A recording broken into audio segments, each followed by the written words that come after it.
Yo, yo, yo, yo, yo. Botrix has joined the chat. Always nice to have a bot in here randomly that's not trying to get me to buy designs and stuff. What is up, chat? Welcome to the stream. It's a late night stream. I have no idea what I'm doing. I don't got anything on deck. I don't have anything planned. I was gonna stream last night and then just randomly decided to play PUBG all night. So that's kind of what this stream is. Also just realized I need to switch over my OBS settings and put them on my new disk drive. But what's up, chat? I have no plans for tonight. I just wanted to chill. If I wasn't streaming, I'd be working, doing some other stuff, maybe just playing some games. I've been playing Final Fantasy like crazy. So, pretty wild stuff. But let's see. Chickity check, see what's going on the tweeters. Bum bum bum ba dum ba dum bum bum bum bum bum ba dum bum bim bum bim ba dum bum.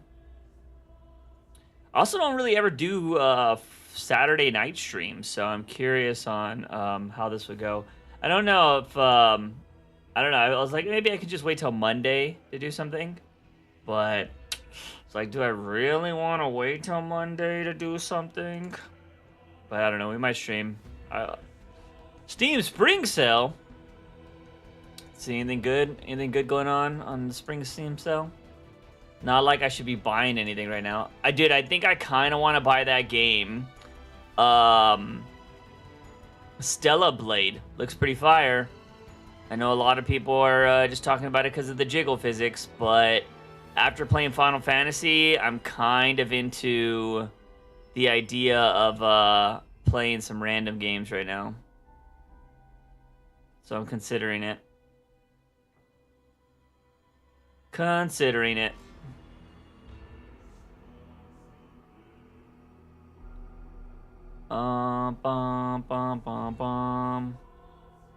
I can get Duke Nukem 3D for $2. That would be something.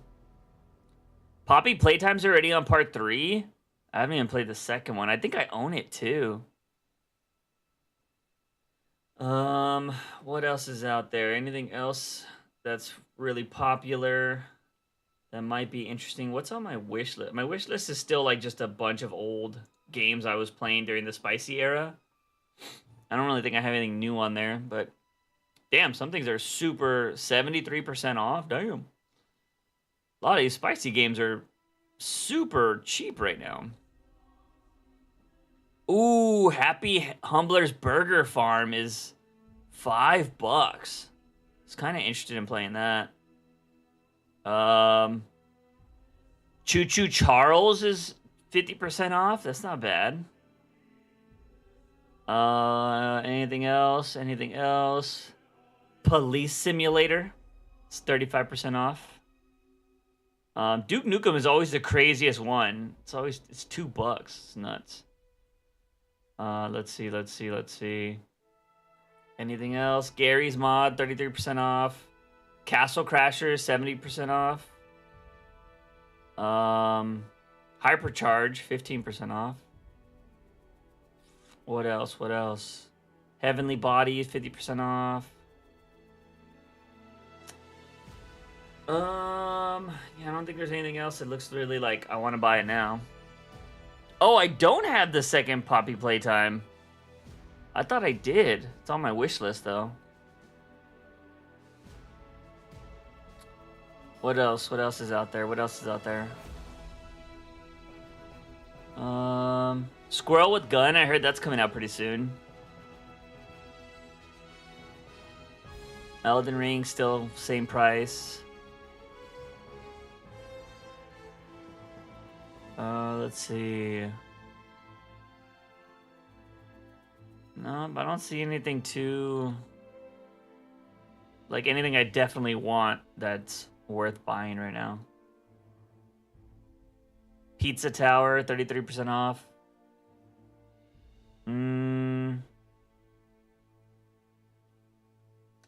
Yeah, I don't know. Vaudeville is 60% off. That's that AI game where you're able to like say whatever and the AI responds to you. That's not bad. Boulder's Gate, 10% off.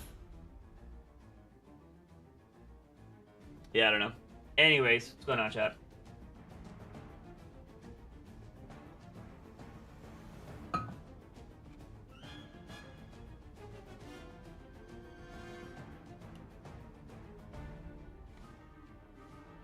All right, enough of the Steam sale. Yeah, dude, I don't know what. Hey, what up, Ethan? How you doing, man? Welcome to the stream. I finished Attack on Titan. Nice. What'd you think of it? Fave? Isn't this like your only anime you've ever seen? I thought you weren't like an anime person. Or am I wrong about that? Let me, But yeah, no, Attack on Titan's amazing, man. Attack on Titan's phenomenal. I don't know why you hadn't watched it before, but it's a great freaking anime, man. I love it. It's one of my favorites, for sure.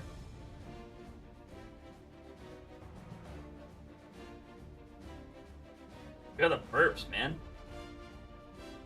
I've seen Death Note, One Punch Man, and this one. Okay.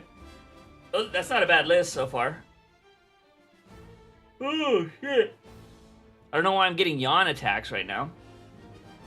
But yeah, no, those are solid freaking games. I mean games, anime.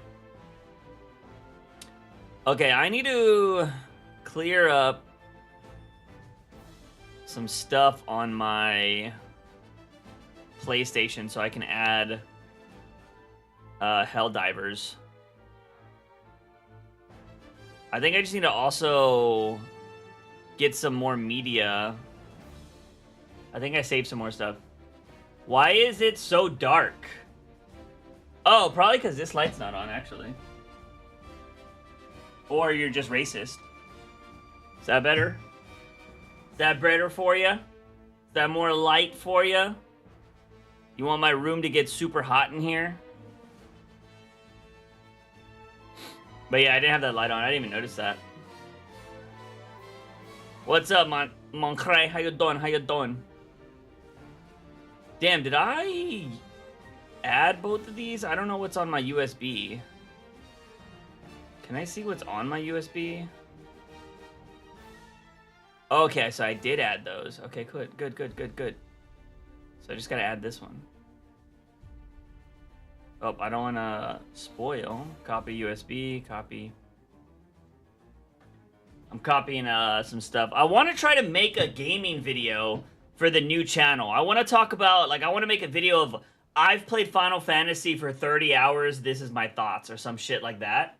And I wanna try to, like, I don't know, here's the thing. So I want to be able to do reviews and stuff on the channel, but I don't want to do reviews the way I did them back in the day. Like, I want them to be more entertaining. I want to give my actual thoughts on the thing, and maybe just have like some stupid random humorous parts in there. But I'm not trying to like go like super in depth and be like, oh, this and that. Like, I don't know. Like I said, I always said if you've seen Video Game Donkey, that's who I would want to imitate, but not necessarily exactly like him, because that he does his own thing. I want to do my own thing. But yeah, I don't know. I kind of want to do something where I point out random stupid stuff in the game, but at the same time talk about what I really enjoy. And yeah, I don't know. I want to see, by the way, if I can do that. Yeah, I wanted to get hot, so it'll motivate you to take off your shirt. You definitely let the intrusive thoughts win there. Ain't nothing pretty under here, man. I haven't been working out as much. It's all chub.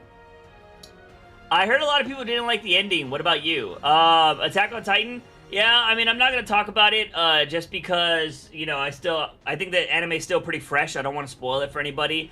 I will just say, I think it gave the ending that it wasn't the ending I wanted, but it was the ending I needed. And I think that's what everybody did. everybody always wants a particular ending, and I don't want to say what that ending is because it'll give it away or it'll spoil some stuff. But I will say, like, I think the ending it gave everybody is the ending it needed. With the tone of the show, with how that show is, everything that happened in it, I think that was the perfect ending for it because there was anything else wouldn't have fit with the tone of the show, in my opinion. So, so yeah, I think it was done properly.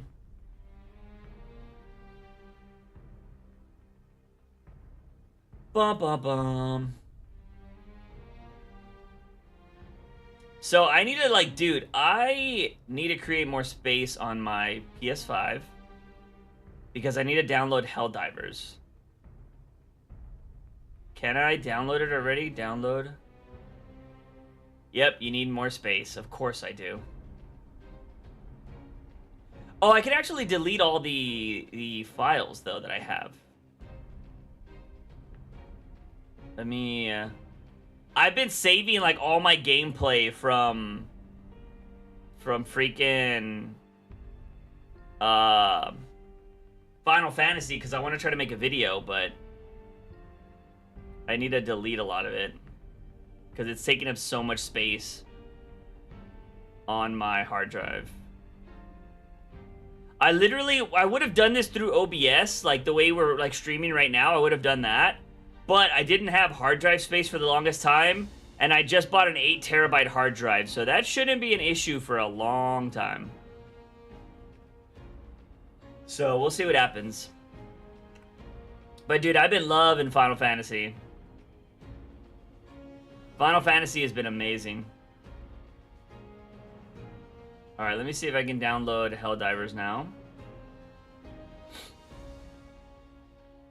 But what's everybody been up to? What do y'all got going on this weekend?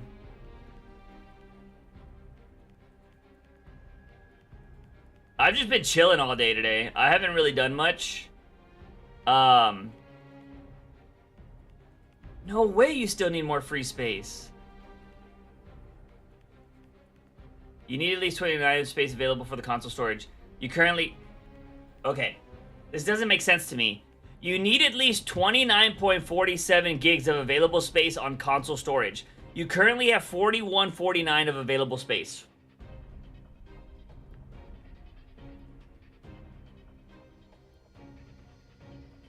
I don't think my PS5 knows how to do math.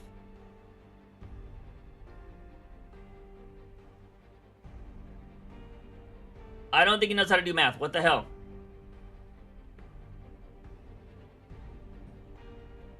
Alright, I'm gonna turn off the PlayStation and see if it just needs to reset. I started working out at work because I don't have time to go to the gym, but my boss is chill about it when it's not busy. What do you do? Like just push-ups and shit? How are you working out at work?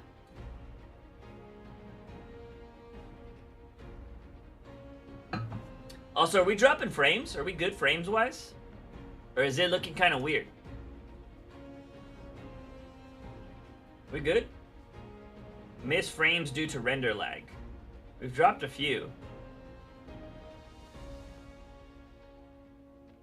If you erase your loot files, your PS5 will free up 80%. Nah, man, I got that. If I have any loot files, they're on my PC, so I don't need to put those on my PS5.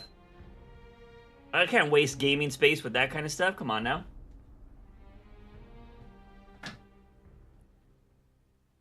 I think honestly, if I would probably prioritize gaming over loot stuff if I'm being really honest, because I think loot stuff has never kept me from doing work, and maybe once in a while if I'm writing something, but I've never been oh my god, loot stuff, I can't work. It's been cool boobs, and then get to work.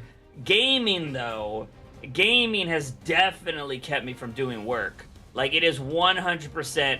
If I have an addiction in life, I don't think I'm addicted to anything, but the closest thing to addiction is video games. That would be the closest thing I have to addiction, 100%. That's the only time I ever catch myself doing something instead of work. So I have a mini office where I take 10 to 15 minutes in between clients when it's slow. Damn, look at you. You trying to do the Wolf of Wall Street. You gotta get those numbers up. You gotta get those numbers up.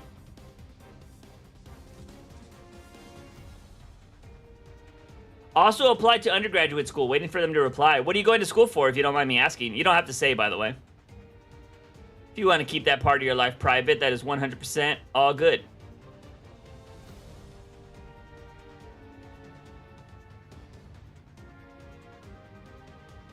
Okay, this doesn't make sense. This doesn't make sense to me. I don't get what they're... Okay, hold on. Where's the download bullshit? Where do I know where the downloads are happening?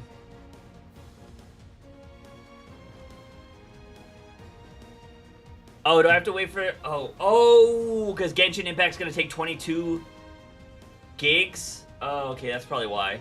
Dude, I haven't updated Genshin Impact because of I haven't had space. I need to delete something else. Guys, I'm like, this is what these games are doing to me right now. Like, Final Fantasy right now. You know what? I could probably delete Final Fantasy Remake. I probably don't need that right now. I don't know how many gigs that'll save up. I don't think that's necessary for me to play Rebirth, so I think I could delete that, and we'll find out if I just fucked up my whole game. I don't need the digital viewer. That should free up a lot of space for me able to get Helldivers now.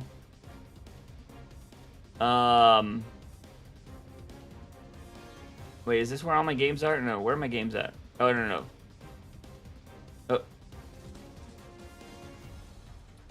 Go to my games. And then I should be able to get Helldivers now. Bro, you're shitting me. You're shitting me. I just deleted Final Fantasy. I currently have 111. Tell me, guys, my PlayStation doesn't know math. It doesn't know math. You need at least 29.79 gigabytes available space on console storage. You currently have 111.8 gigabytes of available space. What the hell? It can't math. Why can't my PS5 math? This makes no sense. I can't even download Helldivers. What is happening? I have the space.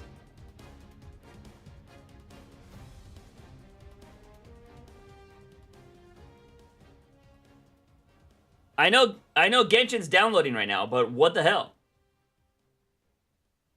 I don't get it. So weird. We'll see right now once Genshin's done. I don't know how the hell it's not working. Neuroscience, study of the brain to see how I can contribute to mental health treatments, as we know. Might get braces next week. Ever had them? Yep. I will tell you right now, wear your retainer, okay? It's gonna get annoying, all right? It's gonna get really annoying. Wear it. Now, here's the thing. I don't know if retainers have changed. So over time, I have a really, I have a very high palate, which is really weird. Actually, hold on.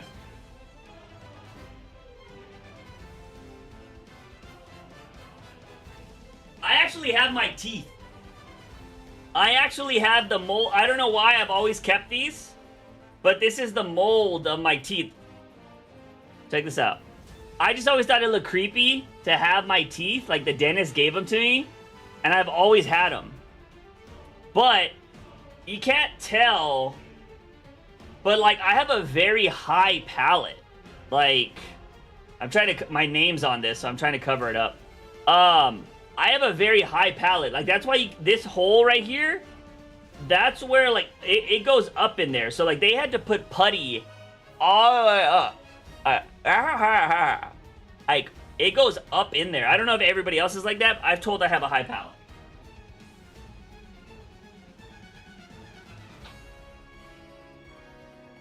Anyways, so, with that, my retainer is like really high up there, you know?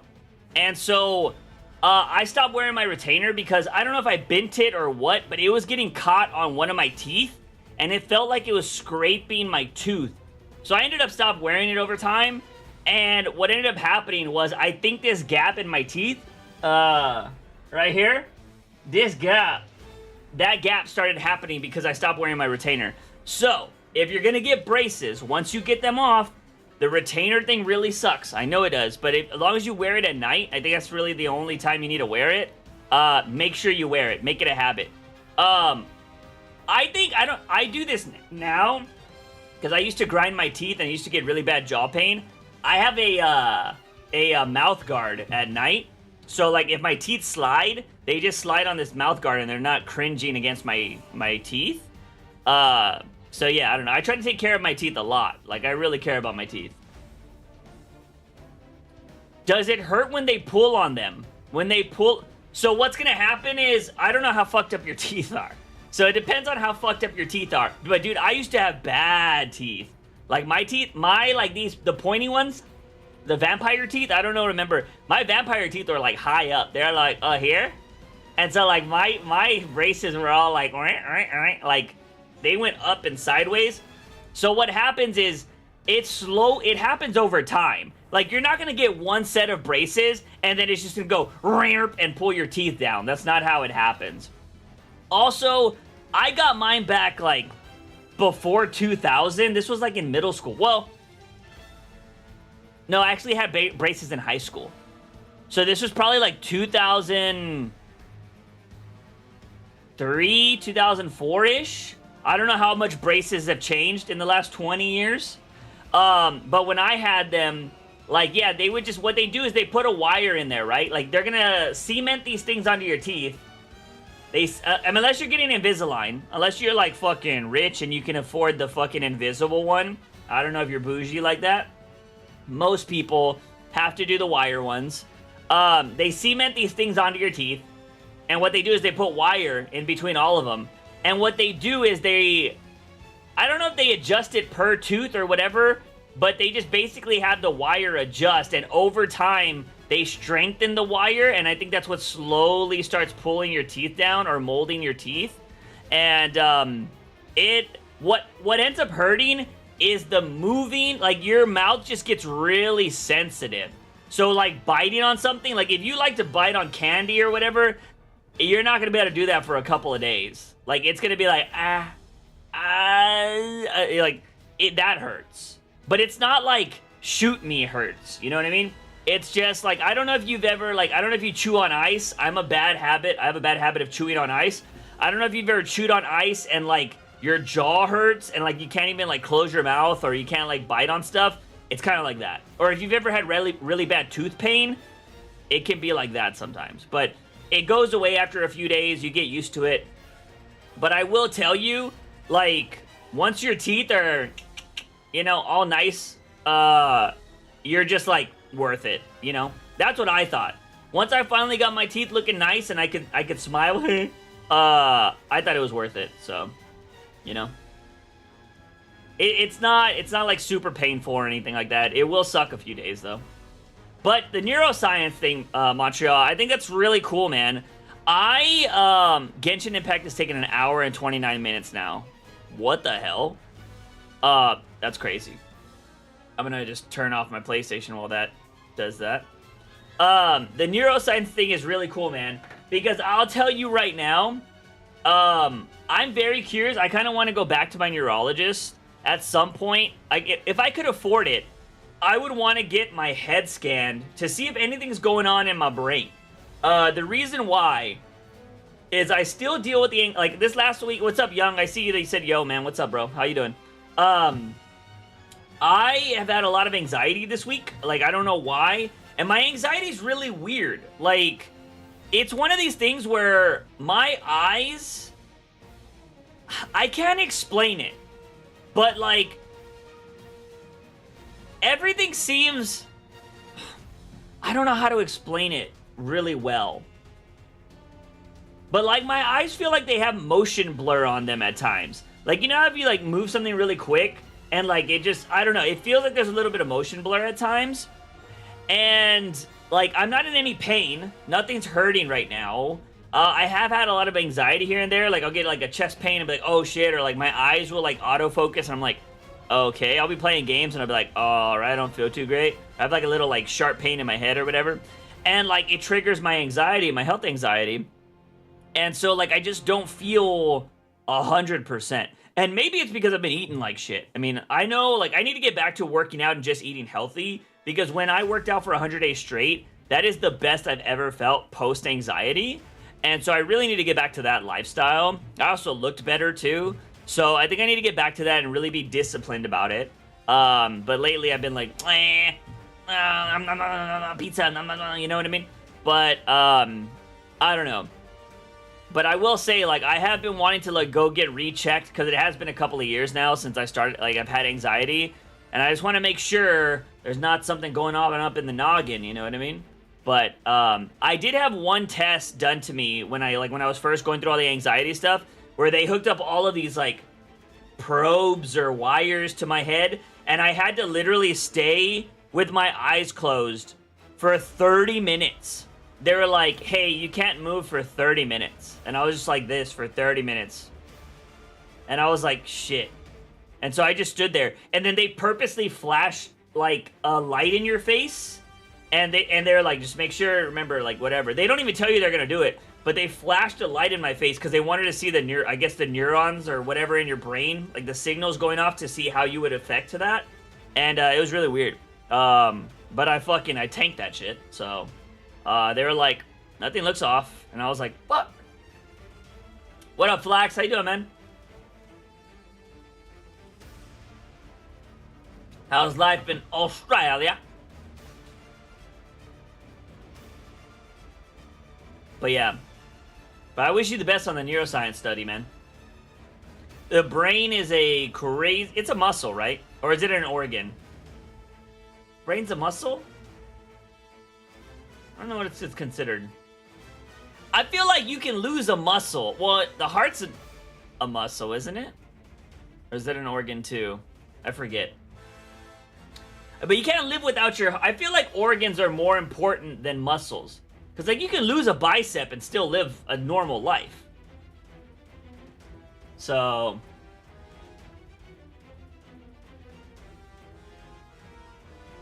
Is it an organ? Is that technically... Let me get the definition right. I want to get this definition right. Is the heart or is the brain a muscle? The brain itself is not a muscle. That's it. Okay, perfect. Heart. Is the brain a heart? Is the heart a muscle? The heart is actually a muscular organ. Okay. Because, yeah, I think you can't live without certain organs, but you can live without muscles. Juice, if you could choose to be in any movie world, what would it be? Mine would be Tron.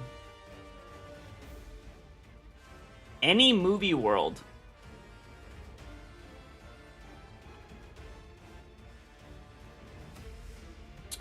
I would be in that movie world where I don't know, I never saw the movie, I just remember the trailer of Ricky Gervais, where he lives in a world where nobody can lie, but he's the only one that can lie, and then I would just like to see what I can get away with.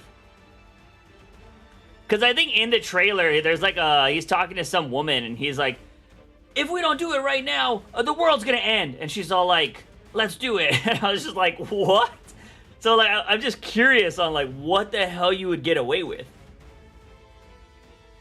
I'm curious on what you could build off of lies. You know what I mean? I've been good, bro. Coming off a stomach bug. Oof. I hate stomach bugs. They're the worst. I'm mainly going into neuroscience so I can figure out how to transfer my consciousness to a cat girl heaven upon death. Okay. You want to be a cat girl. I mean, I don't think you don't really need to do that. I mean, if you want to be a cat girl, you can be a cat girl right now. I don't think you need science for that. Apparently, there's this streamer chick who is a dog. I don't know where her Twitch is.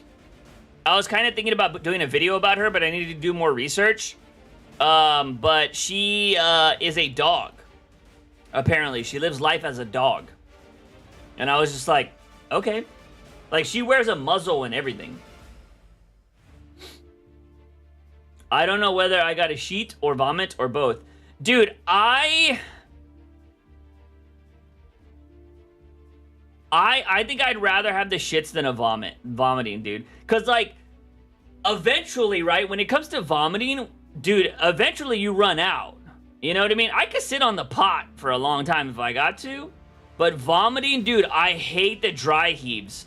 Oh, they're the worst. I hate them, dude. Like, when you just feel like all your insides, like, going like, oh, dude, it hurts. It just hurts, dude. Like, I'll sit there, like, crying because it's so bad. Like, my eyes are all watery, and I'm like, I got water, and I'm just like, oh. I'm just, like, laying by the toilet on the ground. I'm just like, oh, fuck, it sucks.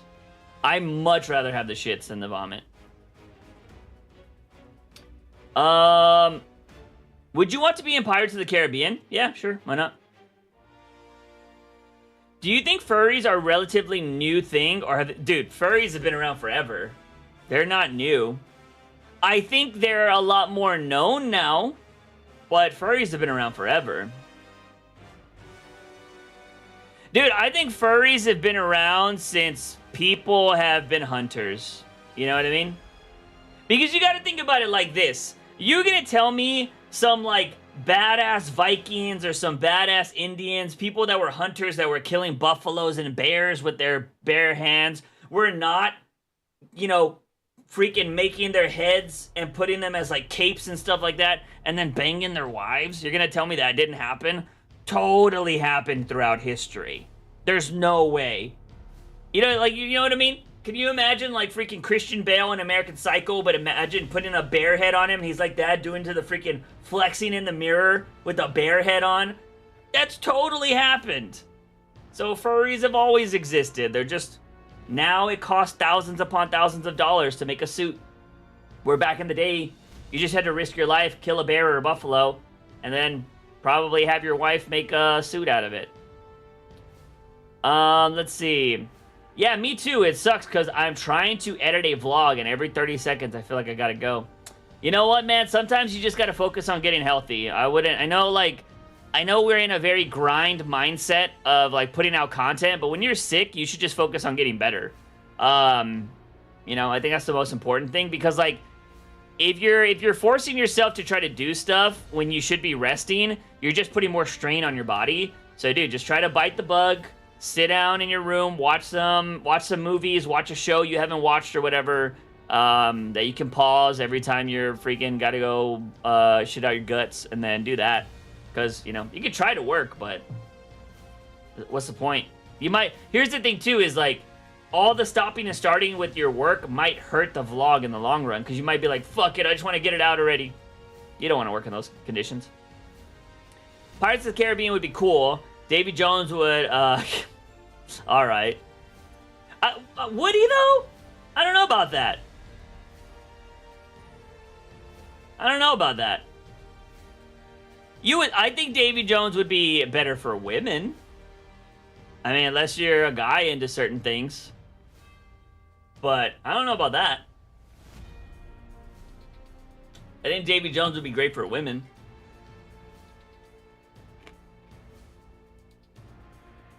But here's the thing, too. The only thing that would suck about being in Pirates of the Caribbean is, yo, everybody smells. Like, you gotta remember that, like, those pirate ships are probably BO Central. So, like, I don't know, man. I don't know how many people... I know they, like, Pirates of the Caribbean likes to go show everybody going to brothels and all that kind of stuff, but, man, that back in the day must have been rank. Nobody showering on the ships and stuff. Out in the sun, smell like ocean water all the time, dead fish. Ugh. But I mean, I guess it is what it is. You out there getting scurvy and shit.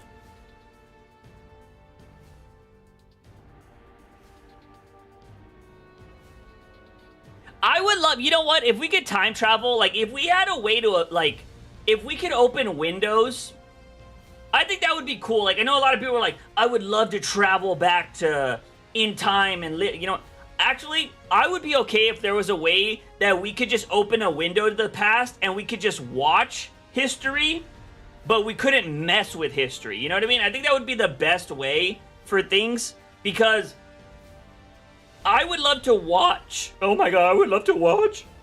I would love to watch, like, all the failures of people fighting, right?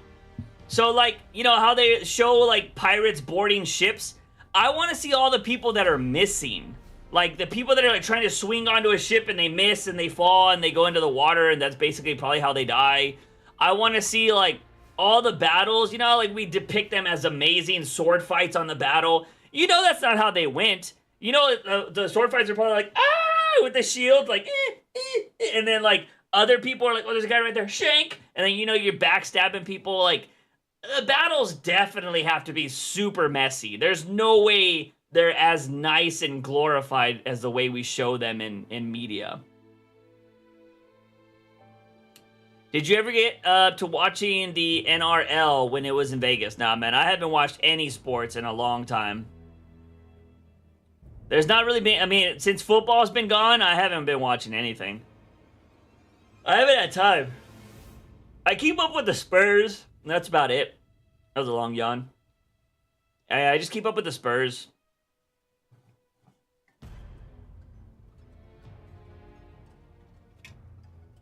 But other than that, I don't really keep up with a lot of sports. WWE, sports entertainment, but I would watch the story of Christ if it looked good into the past to see if it was real. Yeah, that would be interesting. I do feel like if we had the power to look into the past, though, dude, I feel like there would be restrictions, you know what I mean? Like, depending on who creates it, right? Like, whoever creates time, what would you call that? Because it's not time travel, because we wouldn't be traveling there. So, like, time watching? Would we call it that? Time observation? I don't know what we'd call the technical term for it, but, like, whoever creates it would have to make that shit, like, open source, so nobody could, like, China couldn't put a blocker on, like, oh, you can't see what happened in China, or America be like, oh, we can't talk about what happened during, you know, the 1800s and 1700s when there was slavery. We don't want anybody to see that, you know what I mean? Like, there would need to be, whoever would create time viewing or whatever would need to be like, all right, this is open source, this is how you make it happen, bada bing, bada boom. Not trying to sound sexist, but if I could, it could be frustrating to have disagreements with most of women in life since it's hard for them to admit when they're wrong. Any advice? Well, I mean, that makes it seem like, wait, hold on. It's hard for them to admit when they're wrong. I would not, that does kind of come off as sexist because it's implying that men don't admit when they're wrong. I think a lot of men don't admit when they're wrong. So I wouldn't paraphrase it like that.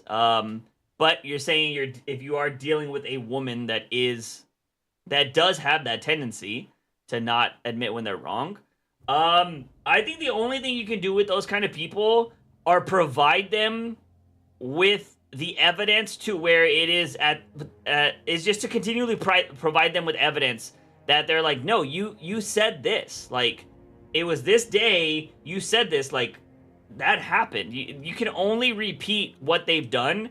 And if they keep ignoring what they've done, then it's just a giant red flag. So, I would bring up disagreements. I'd be like, no, this is what you said. We had that big argument. You were talking about this, and I brought up this problem, and then you go from there. But that's how you handle anybody, men or women. Because I go off of people's actions. I don't go off of what people, like, did in the past or whatever. I go off of what you are doing while you are hanging out with me or what I've observed you do over the last year or whatever. And I build my opinions and bases off of that, right? Unless you did something really heinous in the past. Like, oh yeah, murdered this girl or I did like this weird stuff or whatever, then I'd be like, okay, I don't want to associate with you. But in a majority of people's lives, I judge everybody off their like basically last year or any kind of interactions I've had with them. Men in my life can be like that too in disagreements, but it's rare. I would say you will find more men that act that way when you get into the workforce. When you are at well, I mean, you're still relatively young, I believe. And I know you do have a job, but depending on where you go in the future, you may deal with more men that do not admit when they're wrong. I've worked with plenty of men that don't admit when they're wrong. It might just be my own experience. Yeah, maybe you've been lucky. Maybe you've been lucky. But I mean, I've also hung out with women that will not admit when they're wrong. So I know it goes both ways. Doesn't everyone judge people off of how they treated by someone and the vibe they get off of them? No, not at all. One of my best friends, she gives everybody the benefit of the doubt. I don't know how she does it. She treats people have treated her like shit, and she will still wish they have a good life. And I'm just like, how do you do that? I would want to rip their throat out. And she knows she's like an anomaly, or she's in the minority, but she just doesn't want to wish ill will on people. And so she always wants to like feel like people have that opportunity to change or be better, you know? But she's also not like ignorant to like let people walk all over her and stuff. She's just unfortunately been in a lot of bad situations. But yeah, no, not everybody does that. Because you got to remember, like, if everybody did that, then people wouldn't really be manipulated in this world. You know what I mean? Like, if everybody had the ability to be like, this guy gives me a bad vibe, I'm not going to hang out with them, I don't think anybody would ever get manipulated. Now, granted, that, I will say, asterisk to that, because I feel like by saying that, it makes it seem like everybody that is manipulative gives off bad vibes, because a lot of people can be manipulative because they give off good vibes. So I need to correct that. But I'm just saying, like, I think if everybody did that, because even if, like, I know people that have had bad things done to them, but then they're just like, well, it was one time, and then they're being manipulated. So people do not necessarily judge off of how people treat them. So that's what I'm just kind of saying. Like, it's not everybody acts like that. Perhaps it's the power of God and religion. I mean, it might be. You should make an announcement to your new channel that you've been streaming soon with the link. Yeah, I can, but I don't want to do that until I feel like I have a good stream schedule and like a set day. Because right now we don't. I mean, I think I told you in the comments yesterday that I was going to stream yesterday, but I ended up, like, right when I was thinking about going live to stream, my friend Aaron was like, hey, you want to play some PUBG? And I'm like, yeah, I want to play some PUBG. And dude, we played PUBG for like 4 hours, it felt like. So I kind of just wanted to chill yesterday. But yeah, once I feel like the channel is growing with every video that I upload, and I can have a set schedule to stream and know that I'm going to stream that day, I will promote the streams a lot better. That is 100% what I will do. But right now, I just don't feel like that's in the cards right now. So, dude, okay. I love going to my... This is what I love about having a new channel, is just my For You page is so different than my other ones, right? And I love that I get fed old videos from, like, creators I watch, like Moist Critical, like this Lube Slide video from 3 years ago. Didn't even know he made a Lube Slide, but now I'm intrigued to watch it. But yeah, I just get fed, like, all these random videos now. Like, from small creators, too, which I kind of really like. And then, of course, they always try to feed you political bullshit on the For You page. But, yeah, I kind of really like that I just get fed random small creators at times, too. Of course, they try to feed you a bunch of other stuff. But it's starting to, like, pick up my patterns of what I've watched. So I'm not getting a lot of random stuff, but I do like that I do get fed, certain things. Thoughts on the TikTok ban? I don't know, man. I know it's gonna fuck up a lot of people's. It's not gonna affect you. I don't care. I don't really care about TikTok anymore, man.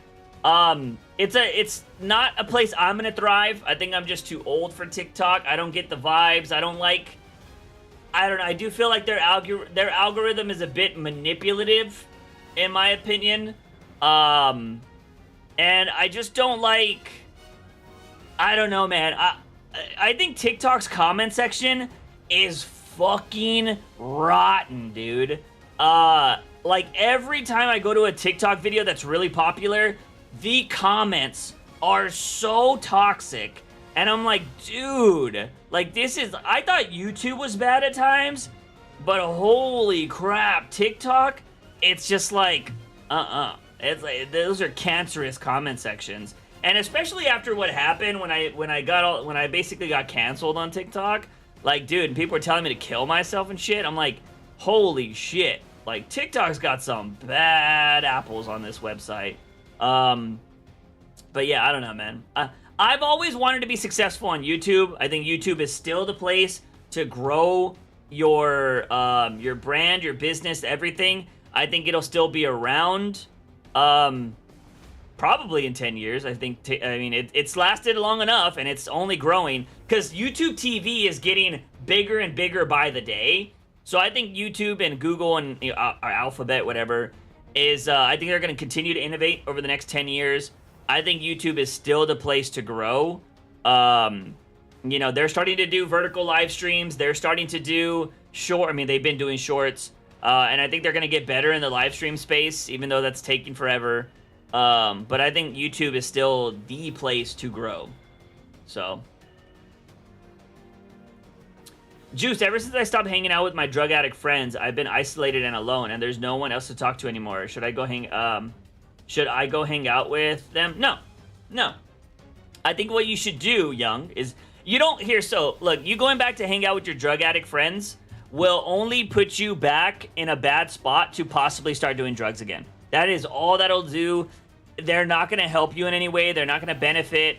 You stop hanging out with your drug addict friends for a reason. You started seeing that you are better without them. What you need to do is, it's this time that you use to build yourself up, right? And I know you're saying it's alone and isolating. So now you got to find out how not to be that way. And I don't know where you live. I don't know what kind of area you live in. But this is your chance to go explore your city or your town or whatever, do some more stuff. Try to see if anybody's doing anything cool that you might be able to go meet some people. Try a new hobby. Try something different. Genuinely do something different to try to meet some new people. Be willing to go out and try to talk to people and whatnot.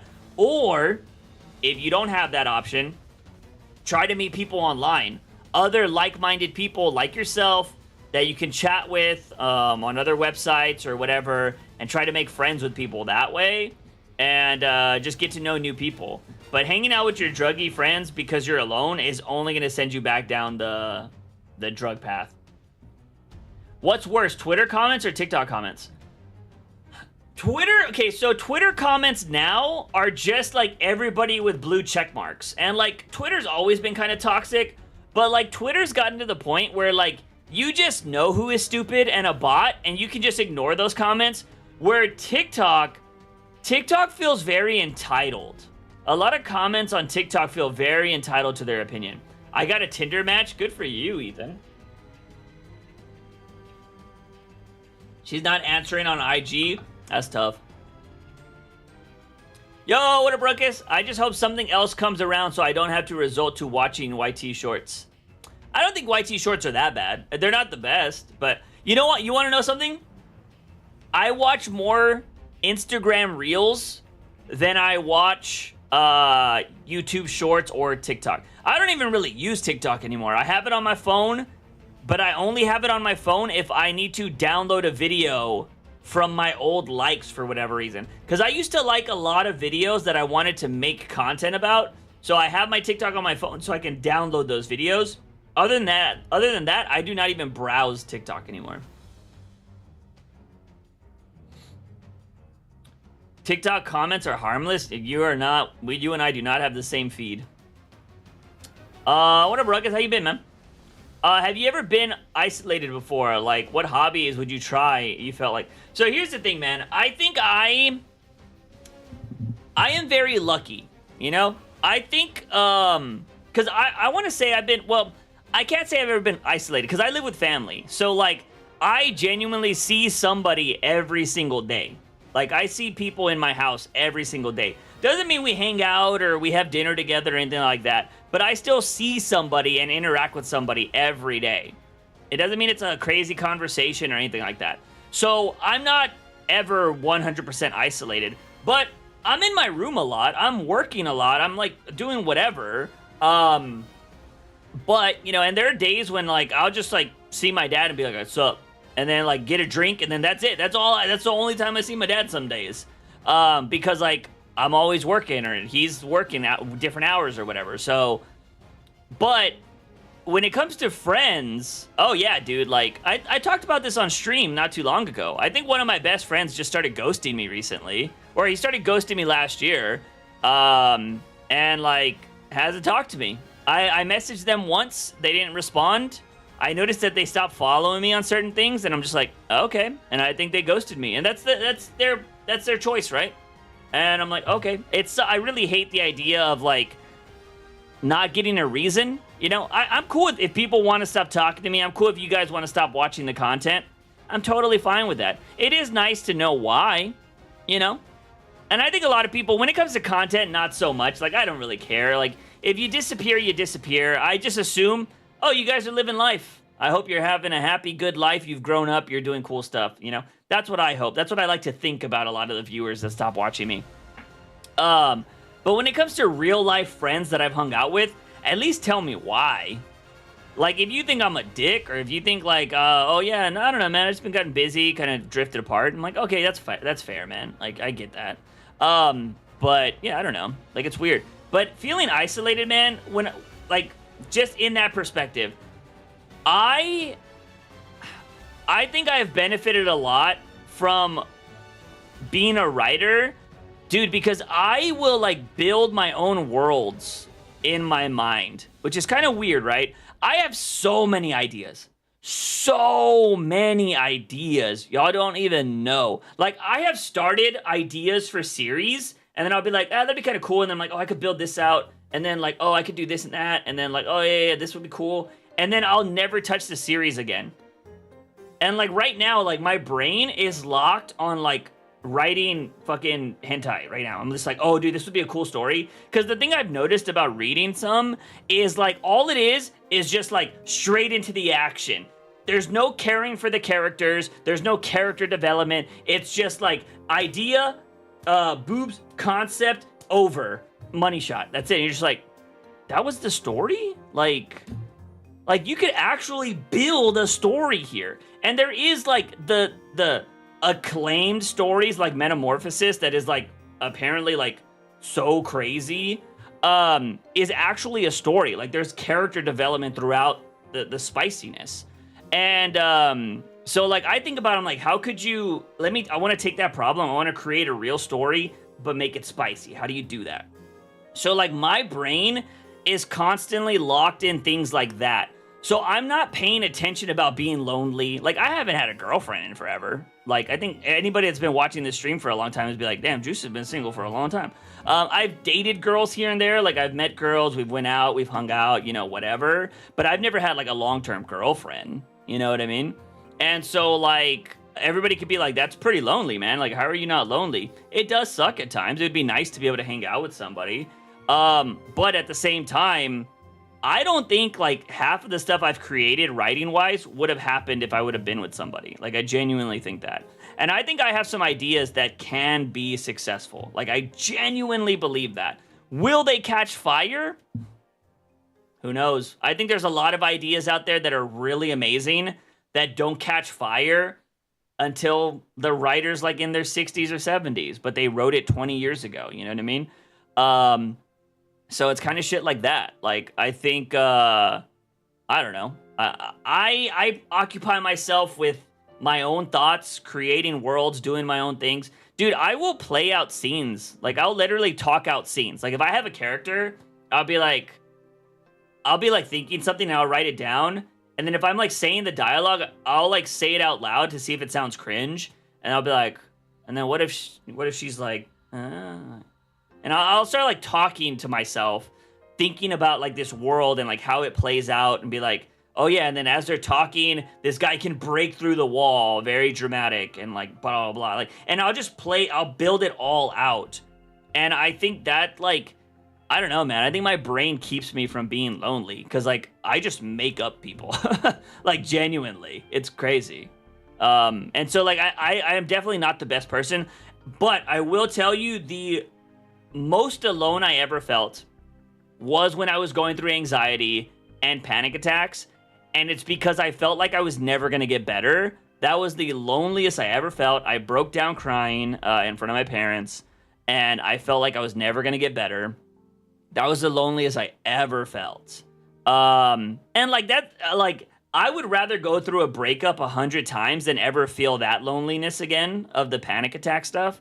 Because, like, the breakups, yeah, oh my god, I don't have a girlfriend anymore. Wah, cry, cry, cry. It sucks. I'm not having sex all the time. Wah, wah, wah. Like, yeah, that sucks. But, like, dude, I'd rather deal with that, dude. Because if you are that, like, hit up for, like, oh my god, I wanna bang somebody, go take a trip to a city that has brothels and shit like that and pay your money and get your jollies off. You know what I mean? Like, if you're that hard up for something like that, you want human touch, all that kind of shit, there are countries that's legal. Go do it over there. But, like, dude, that feeling of, like, panic and just, I genuinely had, like, dark thoughts at those times. And I was like, I don't ever want to feel like this again. Like, this is the worst feeling in the world. And it was that day, that I felt that, and, like, I broke down and I cried and shit. The next day I was like, no, we're fucking fixing this. We're not gonna do this. I will say, and I applaud this to one of my friend Aaron. I told him this, and this is when you know, like, you have real friends and, like, friends that are fucking down for you. He was like, bro, do I need to take a trip out there? Do you, like, need me to fly out there and hang out with you a bit? I was like, that's a friend right there, man. That is a fucking friend that is fucking, doesn't live in my state, but was like, dude, do you need me to go visit you? Like, I can go visit you. And I was like, nah, man, I'm good. I got this. But, yeah, like, it was fucking crazy. Like, that was legit. Like, I was like, okay, that dude's a real one. So I never want to feel like that again. And that's when I started, like, I'm going to go for a walk every day. I'm going to drive every day. And I just slowly kept doing shit. And I'm still not 100%. I don't know if I'll ever be 100%. I still feel anxiety, like, probably weekly. It's not as bad as it used to be. It's never, like, that dark and crazy anymore. But yeah, I don't know. I don't ever want to feel like that again. So, I don't know. I just try to, like, solve problems, man. That's just what I do nowadays. Let's see. Did you chat with them? Okay, I missed a lot of things while I was going on that little rant. Instagram comments are the worst. Oh, Ethan, yeah, I got 2 grinder matches. Montreal out here having fun on Grinder. Did you chat with them? I feel like it might affect Australia globally, this American TikTok ban, because it's the sale of the brand, so I just hope it fixes the issues with the app. Yeah, maybe. I don't know. China says they're not going to allow TikTok to be sold, so it looks like there's going to be a stalemate. I hope TikTok gets banned because the popular trends on there are people that are famous for no reason except that they have money and there's nothing else to do. I don't know, man. I've seen people with money on TikTok and they're the cringiest people. So I don't know if I believe that. Unless you're seeing a lot of people I'm not seeing, but a lot of the rich people I saw were cringe as fuck. And not like cringe that people don't like them, because even when people like rich people, I see why they like them, but I'm talking about, like, rich people don't know how to be normal, and that's cringe. And I think a lot of people see that. Juice, what's it like to have a girl who exaggerates or that they like to complain or whatever? Annoying. That's the only way I can... but same thing goes for men. Like, have you not hung out with men that exaggerate everything? It's the fucking worst. Like, oh, bro, I went out to the bar, dude, and when I was at this bar... there was like these two chicks, man, and these two chicks were all over me, bro. Like I couldn't fight them off, dude. Like I didn't even want anything to do with them. I just wanted to drink my beer. Bro. And these two girls are like all over me, dude. Like just would not leave me alone. Bitch, I was at the bar with you that night. Not one fucking girl talked to you. You know what I mean? Like I fucking hate when guys do that. So like I've met them both. So it's just annoying all around. Doesn't matter what gender you are, what you claim to be, whatever. Exaggerating and lying or constantly complaining is annoying all around. You should put some ideas you have on YT Shorts like Johnny Razor does. Some of his ideas have gotten a lot of traction. No, I will not do that. And here's the thing. People say that. They're like, dude, you should, like, you got to put your ideas out there. You got to, no. This is the reason why I won't do that. The reason why I won't do that is because my ideas could inspire somebody to create something, right? Which would be amazing. But it would really suck if they get inspired, take a lot of elements from my story, but they have more connections, maybe more money, maybe they're the artist. Because here's the thing. I'm a writer. I have no artistic talent, really. Like, I can do, like, little doodles and sketches and make logos and stuff, but I cannot draw a manga. I can't draw a hentai. I can't do anything like that. So, my only power is writing. I believe in my stories. I believe in my characters. I believe in setting up a world by descriptions and then having an artist bring it to life. But if I give out my ideas and there's an artist that even has half of my writing ability, but has the ability to draw, they can steal my whole shit.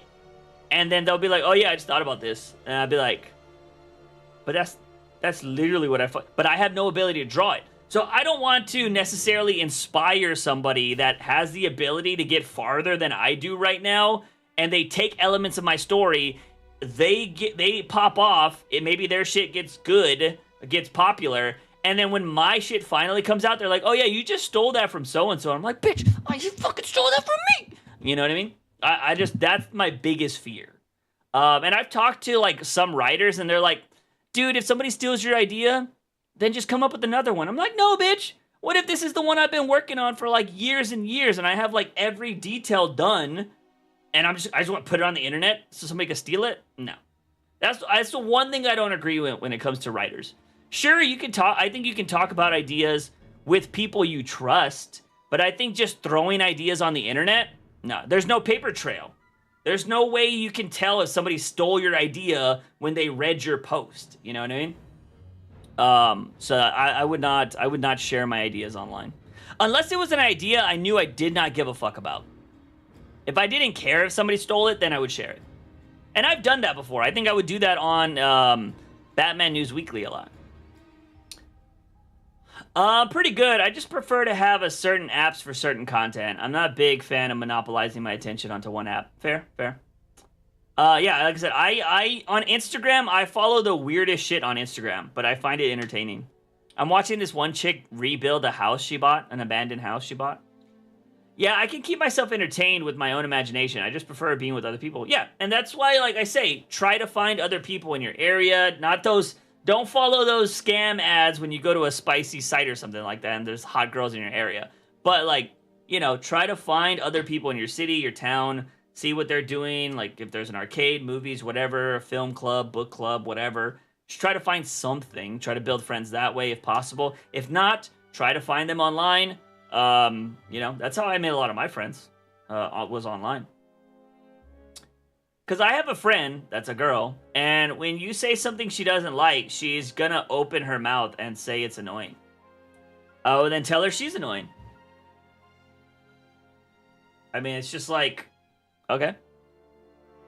Just next time she says something you don't like, just be like, yo, that's annoying. Why are you talking about it? Now, granted, she might stop being your friend, FYI, but... If you find somebody annoying and they're constantly like shitting on you or doing whatever, do you really want them to be your friend? You're probably better off without. The only thing I can recommended to me are families getting killed in car accidents, and so do many other people for some reason. What? Hold on. The only thing I get recommended to me are families getting killed in car accidents. Are you talking about like on YouTube and shit? That's weird. I'll be right back. My Grinder match, DoorDash, and Amazon package have arrived. I have this on the back. All right, man. Have a good Grinder match. But yeah, I don't know. So like, yeah, that's kind of how I go about things. But yeah, because I think about it a lot, man. Like, I think about it a lot. I'm like, yeah, dude. I was like, damn, I don't put myself out there too. I'll be 100% with that. And I have talked to some girls that have been interested in me, and like I'm just like, eh. Like if I don't see anything there, because like I feel like when you meet somebody, like you just click like that, or if somebody you're interested in, I should say, because I've been interested in a lot of women, they haven't been interested in me. You know, maybe I don't check the boxes that they want. Maybe I don't give them the same feeling that I get. But then there are women that are into me that I'm not into them. And it's just kind of like, oh, this is how that feels, huh?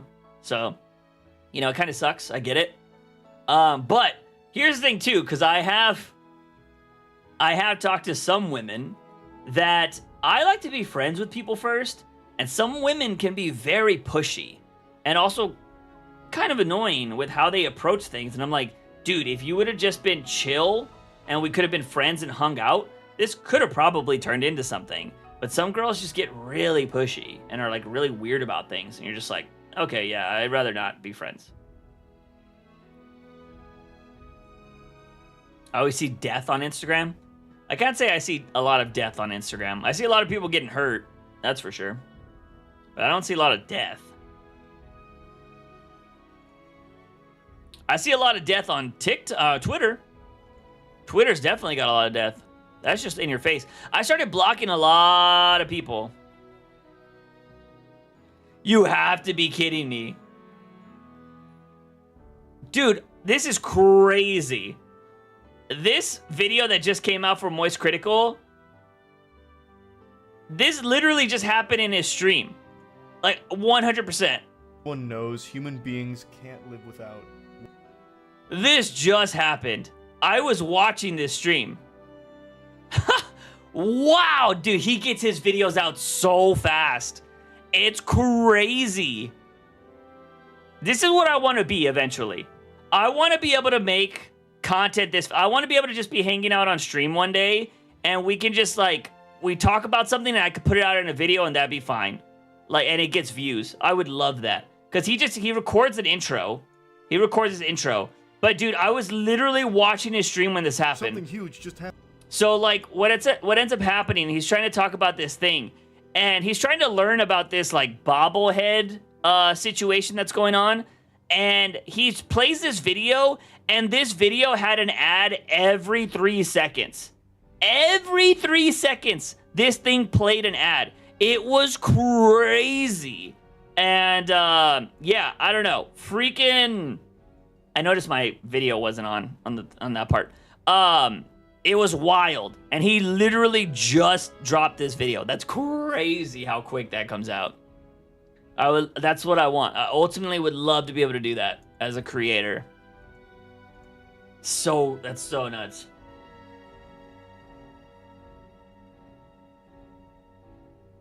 Yeah, I haven't built up enough of a reputation yet to do that yet. I don't think. I think eventually, people will want to be able to have more content, and I'll be able to make content like that. But for now, it's not something I can do yet. I still want to build a lot more content with good editing, with good personality. But I do want to put a lot more different kind of content out there. Like I said, I've been playing Final Fantasy. I want to do a video. My voice has been cracking a lot lately. I want to do a video talking about how I've almost played 40 hours of Final Fantasy, and I want to talk about my opinions on it. Some people might not agree with it, but I am loving the game. And I kind of want to do that with other games, like, you know, because I have said this. I would love to do reviews on the channel, but of like movies I go watch or movies I check out or series I watch. But I got to find the time. I got to be more disciplined.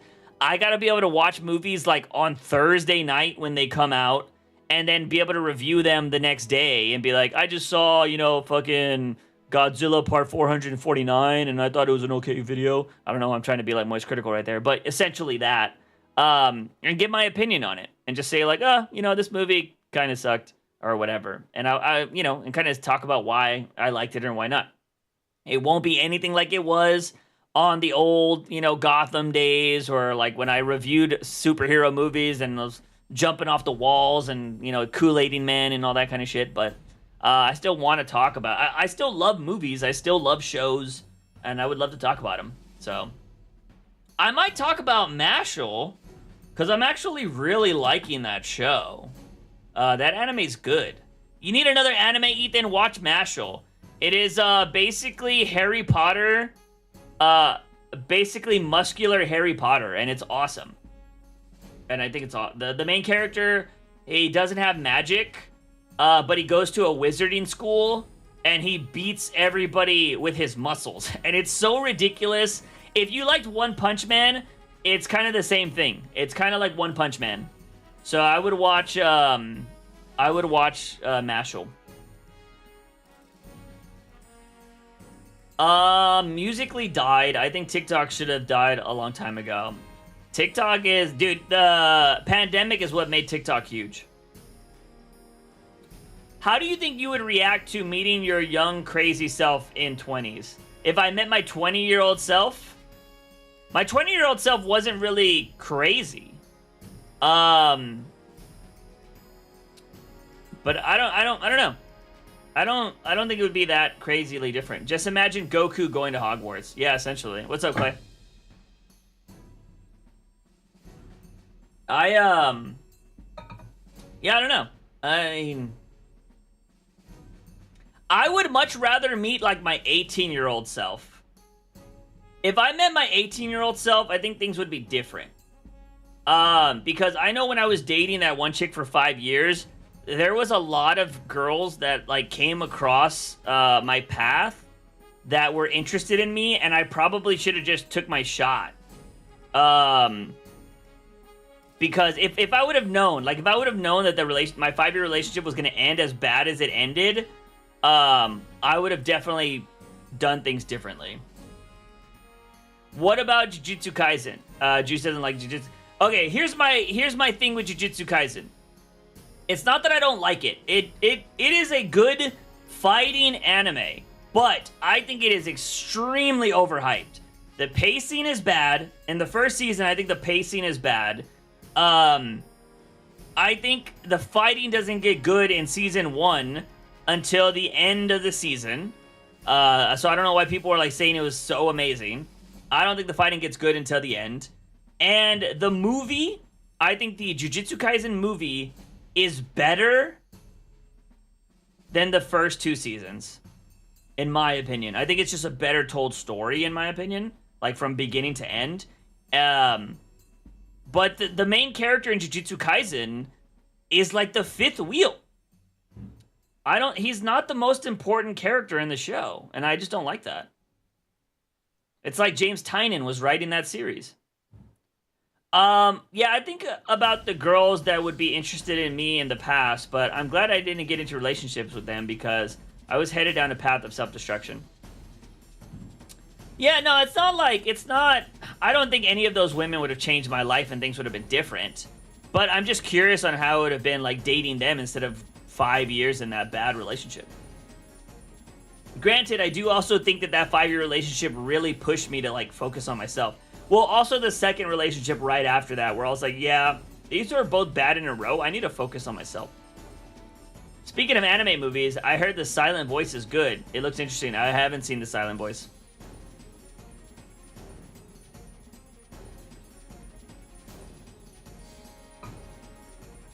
I haven't seen an anime movie in a hot minute, to be honest. I don't know what's coming out. Well, whenever Spy Family comes out in theaters, I will go watch Spy Family. That'll probably be the next anime movie I watch. I will not give my money to Demon Slayer again. I have been fooled once by Demon Slayer. I just want woman, bro. I want to have an experience of having a girlfriend. I mean, if you have a nice woman, having a girlfriend is awesome. But if you have an abusive and bad woman, I mean, it's not so great.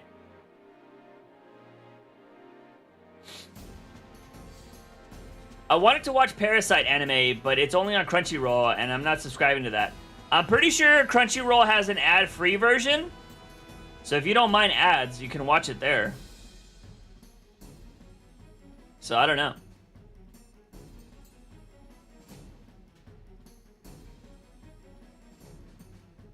Running out of water, man.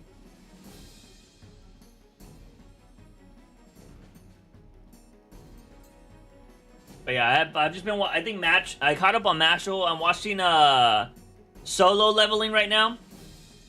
Demon Slayer was the last anime movie I watched. Yeah, wasn't even really an anime movie either. It's just fucking episodes. That's why I won't give them my money again. Mashal is really good, but I'm watching Solo Leveling as well right now. Solo Leveling, it's not like anything. You don't need to watch Solo Leveling. It is a good anime. That's it. I should say average anime. It's an average anime. The fighting isn't anything over the top. It's basically a video game anime. That's what it is. They haven't come out and said it yet, but I guarantee you they're probably like their world merged with the video game world or some shit. Because it's basically like Dungeons and Dragons with a video game element. But damn, Attack on Titan is so good, man. Did you watch the dub or the original language? I watched the original. I watched Japanese. I didn't like the voices in dubbed. This is what I do. So I have a theory about dubbed. I have a theory. One, I think the dub versus sub argument is fucking stupid. I think there are some dubs out there that are better than the actual original. Dragon Ball Z, I think, is better than the original Japanese anime, in my opinion. I think also One Punch Man dubbed is better than the Japanese version. But I will check. I will like turn on the first episode of an anime on dubbed if it has it, and I will check it out. If I can stand the voices, I will watch it dubbed. If I do not like the voices, I will watch it in subbed. That is how I do it. Because I cannot watch My Hero Academia dubbed. I think Deku's voice is terrible. I do not like it. So I would not watch that. But I watched Kagegurui. I watched that dubbed. I thought that was good. What else? Like I said, I saw One Punch Man dubbed. I started watching Goblin Slayer dubbed. I don't think it's good, though. I remember when Juice texted me about Timmy's voice. Yeah, dude, Deku's voice is bad, dude. I just can't do it. Also, like, obviously, I'm not going to spoil it, but, like, I can only imagine, like, there's this scene that I get goosebumps from every time I watch My Hero. Let's see. This might be some spoilers, kind of, but, this scene right here. I'm sorry if this is spoilers for My Hero. This happened a long time ago, so if you've seen the show, it's not really a big deal. There's this scene right here. I can't play the audio. Maybe I can play a little bit of it. But this scene gives me goosebumps every time with the music and the voicing. Like, it's so good. And like this all sounds good. I'm trying to change the volume so I don't get dinged for it. But they play this music and everything right here. This. It sounds so good. I'm getting goosebumps. See, I get goosebumps. Oh, you guys can't see my face. Okay, Final Fantasy's ruining this. But this scene is so good. You guys can't see my goosebumps, but I got goosebumps right now. This song with him saving her and everything. Oh, it's so fucking good. It's so fucking good. But if you do it, like, I got goosebumps. You guys, I don't know if you can see that. But in dubbed, it's like, I gotta save her. I gotta grab her. And it's just like, Shut the fuck up, Deku. Shut the fuck up. But yes, the music adds so much to that scene. Like, that scene is so good. Like, that's when I was like, all right, this anime is pretty fire. Because I will say, and I told this to Clay, I think they kind of fucked up at the start is because they have Deku, like, they build up this whole thing that he can't use his body and he can't use, like, the power that has been bestowed upon him. He can only use a percentage of it. And there's one point in the anime where he goes all out with one punch, like, times 100 or some crazy thing. And I'm like, that's fucking stupid. They should have never done that. That was my biggest gripe with the show and with Deku as a character. But now I think he's been pretty good. I like what he does now. But that scene right there with the music and him saving the little girl, I think was so fucking awesome. And I think it's better subbed than it is dubbed because I cannot stand Deku's voice. Sometimes I feel like it's like an unwritten rule to watch anime in the original language. First watch at least.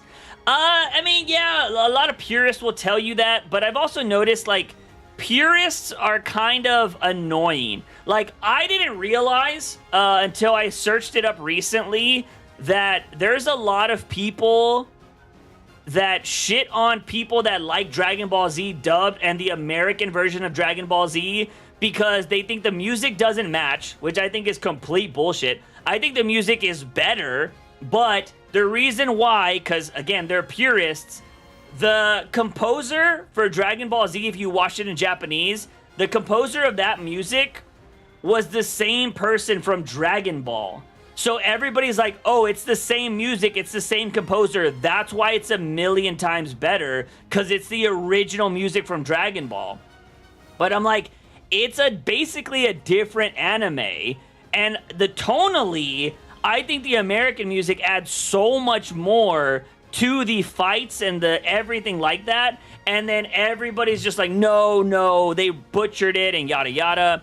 And a lot of purists also say that the American version changed certain dialogue, and so they say Goku's a lot different, and they said Dragon Ball Z Kai is more original to the source material. I don't know, like, I remember watching that shit, and Goku was fine. They built him up to be a really good guy, but I think a lot of people that are purists to Dragon Ball Z don't like that Goku tries not to kill. And they're like, no, Goku kills, like, no problem. Yes, he does, but he tries to give people a chance. And they don't like that in the American version. And I'm like, what the fuck? Like, it's just really weird. So, I don't know. The music makes this scene 100%. I stopped watching the latest seasons of My Hero. It low-key fell off. The next few seasons are about to be fucking wild. Did you hear the story about one of the animators on Dragon Ball Super Hero movie? I'm gonna text you the story real quick. No, I didn't. You have to text. Yeah, text me. Wait, what? Oh, my mom was asking if I wanted to go get some shit. Let me see. I'll read that in a little bit. Hold up.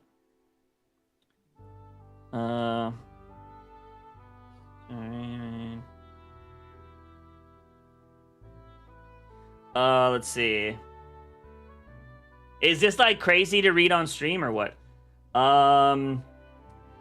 Character design of Dragon Ball Superhero disagrees with the use of CGI in said movie, draws an outrageous cutscene in the same movie that shows off the appeal of 2D animation hand-drawn designs. Leaps. Wait, so is this his art style? I mean, I'm not gonna lie, 2D beat... Oh, dude. Holy fuck, that does look awesome in 2D, though. Yeah, I mean, we all know why. I think everybody knows 2D animation is superior to CGI and 3D, but why do they do CG and stuff? It's because of costs, right? It's easier to do it. It's easier to copy-paste, all that kind of shit. Like, I get it, but I don't know. I would love for studios to stay like that. But people would have to fund that, and I don't know. You're going to have a lot of billionaire animators to fund that kind of shit. I mean, why do you... you would think with how beloved Studio Ghibli films are, people would understand how important it is to do hand-drawn stuff, right? Or 2D art, I should say. What about Naruto? You know what the funny thing is? I watched all 220 episodes of Naruto dubbed, and then when it got to Shippuden, there was only like the first 100 that were dubbed, and then I had to start watching in Japanese. So I didn't mind Naruto, although a lot of people say they hate Naruto's English voice. I didn't really care about that one too much, because I was also trying to burn through those episodes, and I was watching them at work, so I didn't really want to have to like really pay attention to subtitles. So I kind of got through the art with that, or got through his voicing on that. So I didn't mind. He fought for that scene for like months. When he finally got the okay to do it, he submitted it, and they left the studio, as a big FU. That's awesome. So that was in the movie. I'd have to go back and watch it, but that's pretty awesome. But, you know, what can you do? I'm curious, dude, I'm really curious on what they're going to do with Dragon Ball going forward. I don't know if Toriyama's kids are animators or mangakas at all or anything like that. I don't know if they'll continue his legacy, if he'd even want that. And I'm curious, like, if studios will still make Dragon Ball, like, super continuations, because I'm assuming the manga still goes on for a while, right? Like, the manga had to have been going on for a hot minute after Super. I don't really know. Or if they'll just make movies for everything else instead of a series. I'm curious. I feel like we're still going to get Dragon Ball stuff, but I don't know. We'll see. What's your relationship with subtitles in general, like English movies? Do you often put subtitles? I don't put subtitles if I can understand the language. Or unless, like, it's just, like, really hard to understand somebody. Because some people, like, will speak in English, but they have really harsh accents, and it's just like, I don't know what you're saying.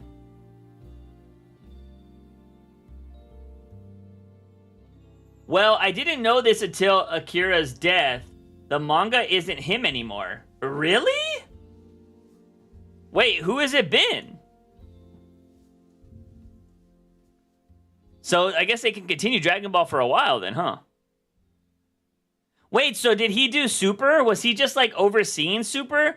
I thought he was involved in that.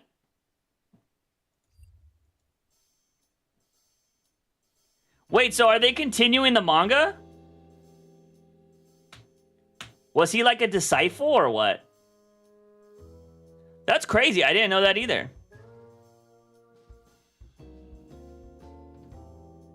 I did not know that.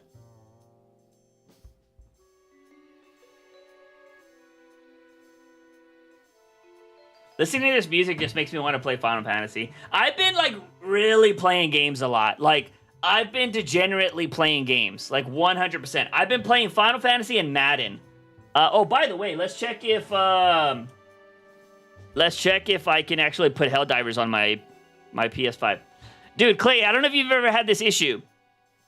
I'm trying to put Helldivers onto my PS5 because, like, I downloaded I've been recording a lot of my Final Fantasy gameplay. I was mentioning this earlier on stream. But I want to make a video about, like, you know, I've played Final Fantasy for 40 hours. This is, you know, my opinion or whatever. Some shit like that. Because I'm nearing 40 hours in the game already. And I've been saving a lot of my, like, random clips and whatever. And so, like, I had to delete games to be able to keep the clips on my PS5. And so I put them all on a USB drive. I deleted all the footage. And I want to make a video with it. But now I'm trying to put Helldivers back on my PS5. And it says I need 29... I need 29 gigabytes for Helldivers. And I have 111. And it will not put it on my PS5. I've been feeling bored by games lately. Maybe you're not playing... Maybe you should try some new games. Maybe not play the same old ones. Akira was overseeing everything, but Toyotaru... I need to see how you pronounce his real name. Has been doing it for a while. What's the best anime intro? I like most of the... Well, so here's the thing. Attack on Titan, I don't think you want to judge that to other anime intros because Attack on Titan is arguably the one series where every intro was pretty fire. Yo, what up, Charlie? How you doing? How's life? So yeah, I don't think you can compare Attack on Titan's intros to anybody, but a lot of people will say, I mean, I'm always going to be partial to the Dragon Ball Z American intro. A lot of people think that Tokyo Ghoul has one of the best intros of all time, at least best intro songs. One of the hottest intros right now is the Season 2 Mashal intro. That's pretty popular right now. What else? What's another amazing anime intro that people absolutely love? So I've had this issue before. Some games, if on an external hard drive, can only be played on certain USB ports. It's kind of dumb. That's weird. Good. Just done running a D&D campaign. Nice. What, Shirley, I know nothing about D&D, but what does your character do? Or what kind of character do you got? Are they like an elf? Are they an orc? Do you have them do dirty stuff? What do you got going on there? Hey, what up, Toffee? How you doing? They're not getting rid of Dragon Ball Z anytime soon. I hope not. All right, let's see if I can get this damn... Whoop, wrong thing. Oh, by the way, I cleaned out my PC too, which is fantastic. Where are the games at? I always forget what I have my buttons on. Okay, here we go. So yeah, I've been playing these two games. Hands down, all the time. Madden... because it's the only time I'll ever see the Dallas Cowboys win a Super Bowl. So that's why I play Madden. And I've been so much time into this. Dude, I'm on Chapter 8. And I'm at 91% complete on Chapter 8. But that's been fantastic. But I've been trying to download freaking Helldivers. And it won't download. Look at this. View details. You need to free up space. And then look at what it tells me. I have 111 gigs available.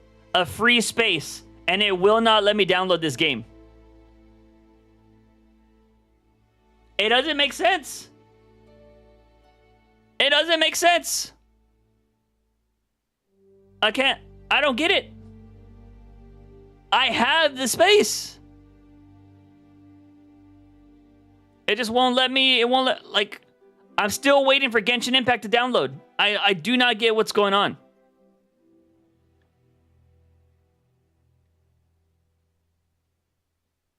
Oh, what the fuck? I just had to press resume? Dumb. Come on, PlayStation. You're giving me a heart attack? What the hell? That was stupid. All right, well, we fixed it. We fixed it. By the way, anybody going to be playing Stella Blade? Jiggle physics are kind of crazy in that game. I might be picking up Stella Blade. I'm actually the DM, so I don't have a character. I run the whole thing, but I am in the campaign earlier today, and that I'm a high elf paladin. Nice. Okay, that's cool. I think, you know what? I think I would like to be the DM too. I think the DM sounds pretty fun. From what the little I know about D&D, I feel like being the DM would be kind of cool. Yeah, I don't know. Because I feel like being a DM, you also kind of got to keep everybody in line, right? Because some people kind of like try to get a little too ridiculous, so you can kind of slap them down and be like, all right, dude, you're being a little too stupid. You know, fucking magic potion, your penis falls off. Some shit like that, right? Lose 20 attack points. But yeah, I don't know. Like, I feel like that would be intriguing. Interesting stuff.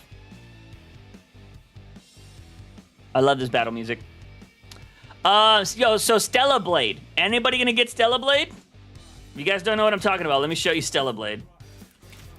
People are like really wanting to play this game, and people are fucking gooning about this game like crazy. But it looks fucking fire, in my opinion.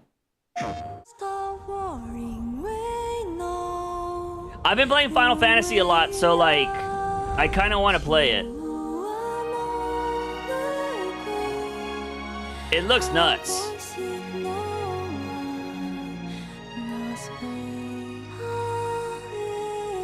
You can surf on a sword.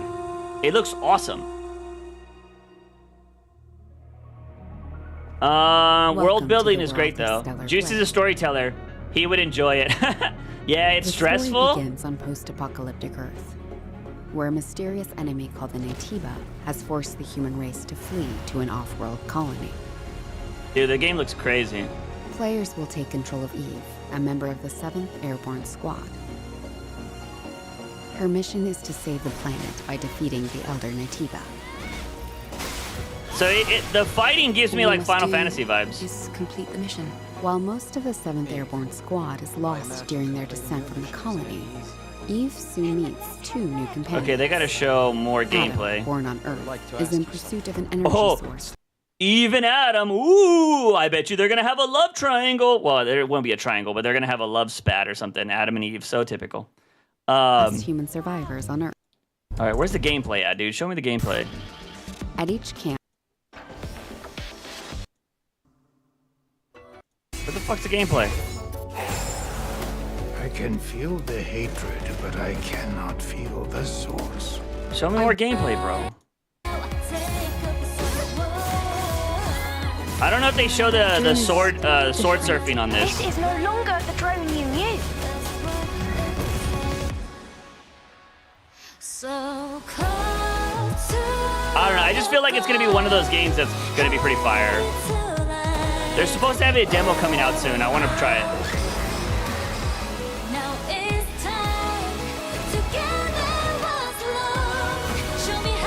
It looks cool though.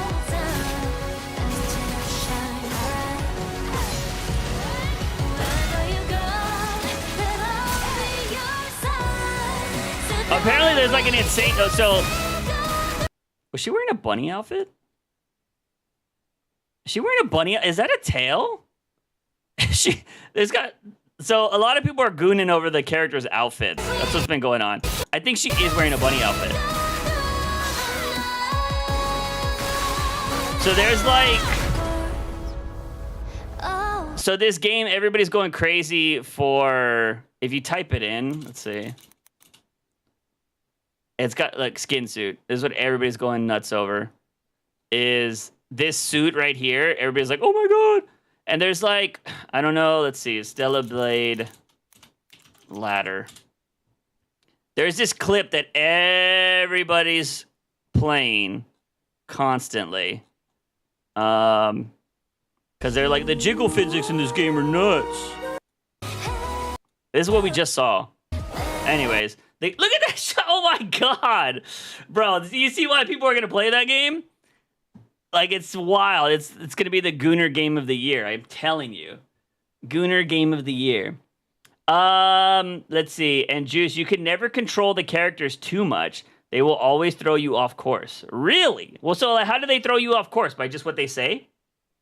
I don't know shit about D&D, so like, I could not tell you. But it does seem interesting with the storytelling. Let's see. I go to D&D games on Discord every Friday. That's pretty cool. This is probably a game I get when it's low prices. Yeah, I don't know. It looks cool. I don't know if I'll... I don't know. I have too many games right now I want to play.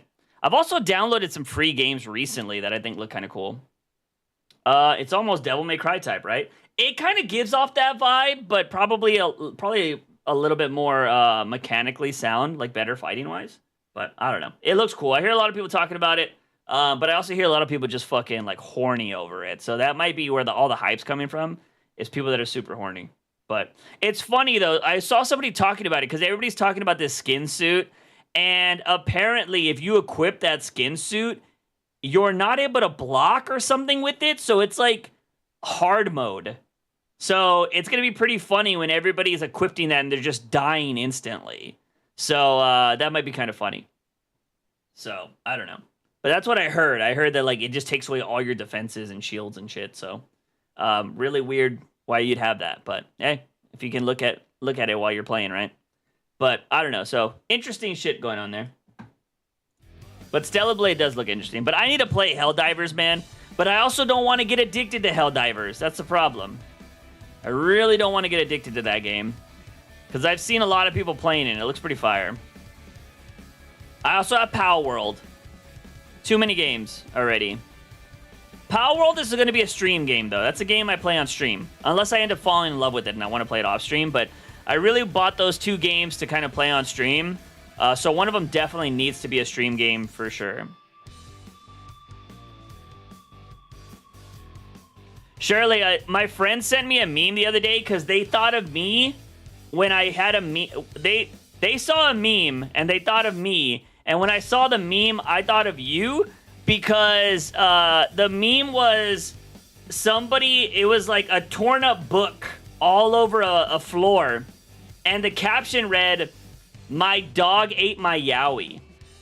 And I don't read yaoi, but my friend sent it to me because they're like, I know you fucking read hentai, and this made me think of you.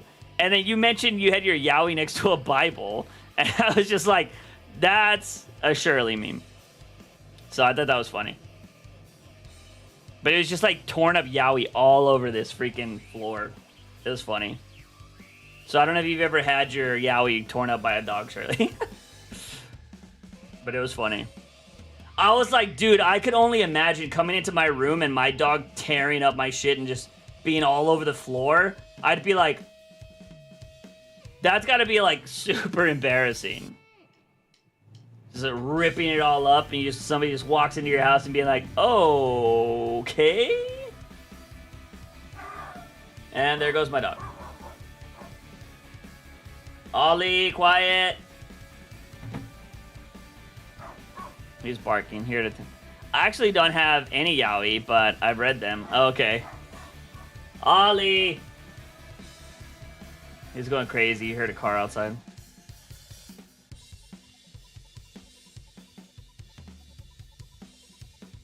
He stopped. But yeah, I don't know. I think that's funny.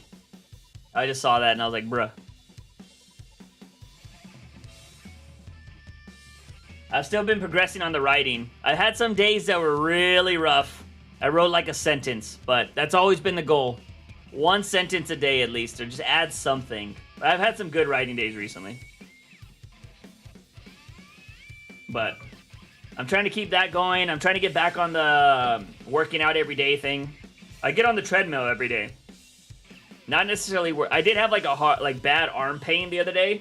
I could barely lift my arm, which really sucked. I don't know what the hell I did, but I definitely hurt myself somehow. But I don't know. I've been trying to get a lot more organized. I got side projects with work stuff, and then I got work, and then the YouTube stuff I've been working on. I'm glad I finally got out this damn Guru video. I don't know if you guys saw the Guru video. I put a lot of effort into that one. Dude, YouTube's weird, y'all. Let me show y'all guys how weird YouTube is. I'm going to show you something with this video that I'm working on, or this video that I dropped. Go to analytics. So check this out. So this is my analytics. Let me full screen this. This is my analytics. Oh, let me make myself go over here. This is my analytics for the new Mr. Beast video that I dropped. Oh, it's not even a Mr. Beast video. It's a YouTube Gurus video. But obviously, to get more eyes on it, you got to share Mr. Beast, because Mr. Beast is a big part of this video. So I made a new thumbnail and stuff today. But this is how crazy YouTube is when it comes to stuff. So this little thing right here, 89 views, is about what I got with my original title. That was like YouTube Gurus, Legit or Scam. That was my original title. Then I switched the title to The Things YouTube Gurus Don't Tell You About Mr. Beast. And when I did that, it fucking shot up to here. So I jumped up about 1,100 views. I jumped up about 1,100 views in the sense of this. What up, Spoon? Dude, I'm still downloading Helldivers. Googled yaoi on private mode. Yeah, Clay, if you didn't know what that was, man, surprise. So I changed the title, and so it's 1256. Then it plateaued. Didn't really get that many views. Then I changed the title to Why Mr. Beast. What did I change it to? It was Why Creators Shouldn't Follow Mr. Beast, or some shit like that. And then it jumped up again. to over 3,000 views, and now it's kind of plateauing again, which is kind of what I expect. I expected it to die over the weekend. I'm waiting to see what happens on Monday, because usually weekends don't have a lot of views for whatever reason. But I changed the thumbnail today, and I changed the title to "Why Mr. Beast is a Bad Example for Creators to Follow" is my new title. We'll see if it does anything. But YouTube's weird, man. It's weird how you can instantly change something. And I got, 60 plus subscribers off of that one video. So it's crazy. But yeah, YouTube's wild. Really, really, really weird. Really weird. So I'm hoping that video pops Monday, because I need to get more watch time. I'm trying to get to monetize on that channel. If I can get monetized, we're all good. We're gravy. I'm at 1440 on watch hours. We'll get there. Got to keep on keeping on. How's the gaming been going, Spoon? Still grinding? Oh shit.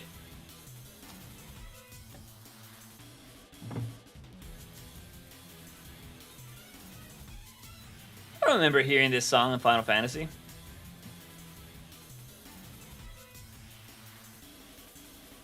Clay, do you remember a lot about Final Fantasy VII? Dude, I remember very little about Final Fantasy VII, the original.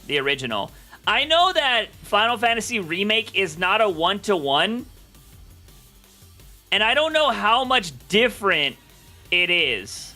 I can't watch a video on how much different it is, because I don't want to get any spoilers, but I'm curious on how much different it is from the original.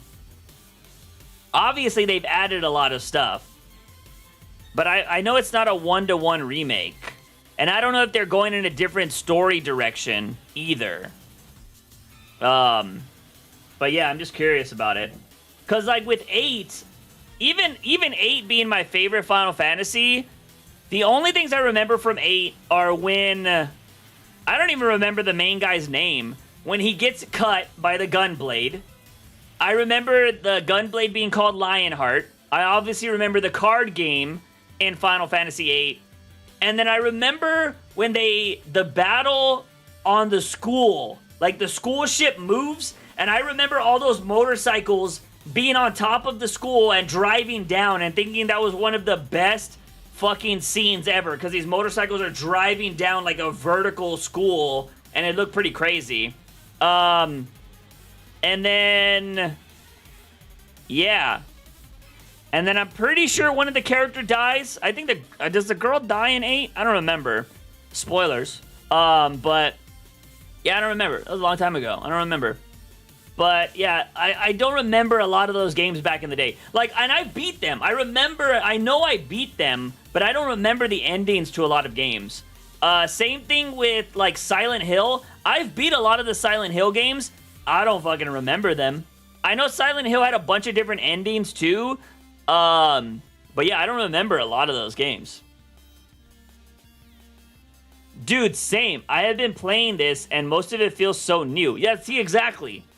I want to go back and possibly get the classic version for PS4 and play that to compare the two. Yeah, see, I've been wanting to watch videos, but I don't want to spoil myself. Because, like, right now, I don't remember what... Like, I think I got spoiled by a freaking headline when it came to Aerith. But, like, I don't really remember a lot of stuff happening with Tifa and, like, everybody else. And so when I'm seeing the story play out right now, I'm just like, dude, I'm loving where the story's going. I'm really enjoying it. All these little, like, oh, you strengthen your relationship with characters. Like, I'm just loving the character development through the story right now. Really enjoy it. That's crazy arm vein. Oh, yeah. Well, I don't know which arm vein you're looking at, but it happens. But thank you for that follow, Dennis. I appreciate it. Thank you for watching over on Twitch. We are streaming on Twitch. I really need to start putting that I'm dual streaming on Twitch and YouTube in the banners. What I actually need to do is I need to have a banner similar to this one that shows that I'm streaming on both. But I haven't got around to making shit like that. By the way, I don't know if you guys saw, I moved my statue. It was getting blocked by the mic. I wanted that statue to be somewhat visible, but in my other videos, I don't know if you guys saw this, but I had one of my YouTube videos have really shitty audio because I tried to turn my mic down, and the one thing I noticed is this mic, you basically need to be deep throating this mic for it to sound good. Because it does not sound great if you turn it downward. Like, it has to be vertical. And I noticed that. If you want to hear the bad audio quality you get from turning this mic down, watch... I think it's this video. That bitch. It is... That bitch. Where's it at? So I turned it down here in this video because the reason why I did it, I was like, nobody can see my statue. I was like, the mic's blocking the damn statue. I want people to be able to see the statue.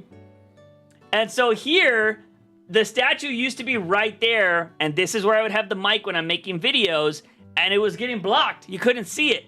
So what I did was I split my books in half, and now you can see the damn statue. So I have half of my books over here on this side, and half of my books over there, and I bought book stands to hold them up.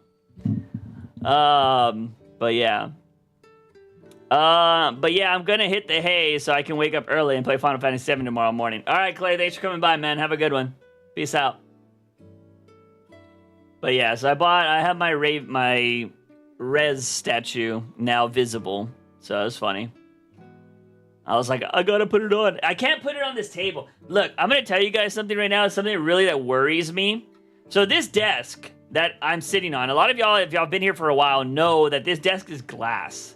I bought vinyl to put on this desk, but I do fear that this desk, because it's tempered glass or whatever that glass is supposed to be really hard and doesn't break easy, I do fear that this glass is going to break one day.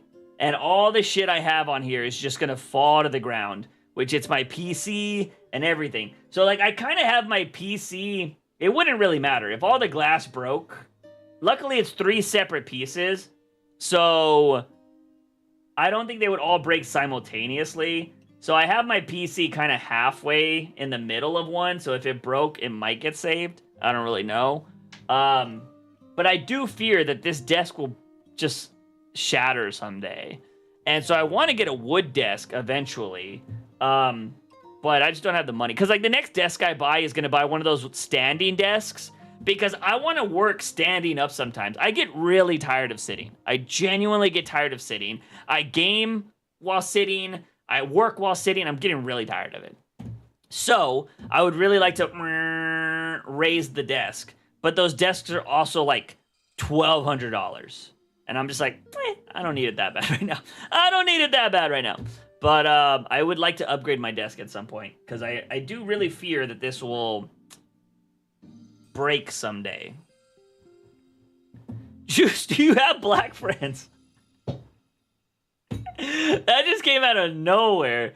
Do I have black friends? Black friends that I talk to every day? No. Have I had black friends throughout my life? Yes. But have I had many of them? No.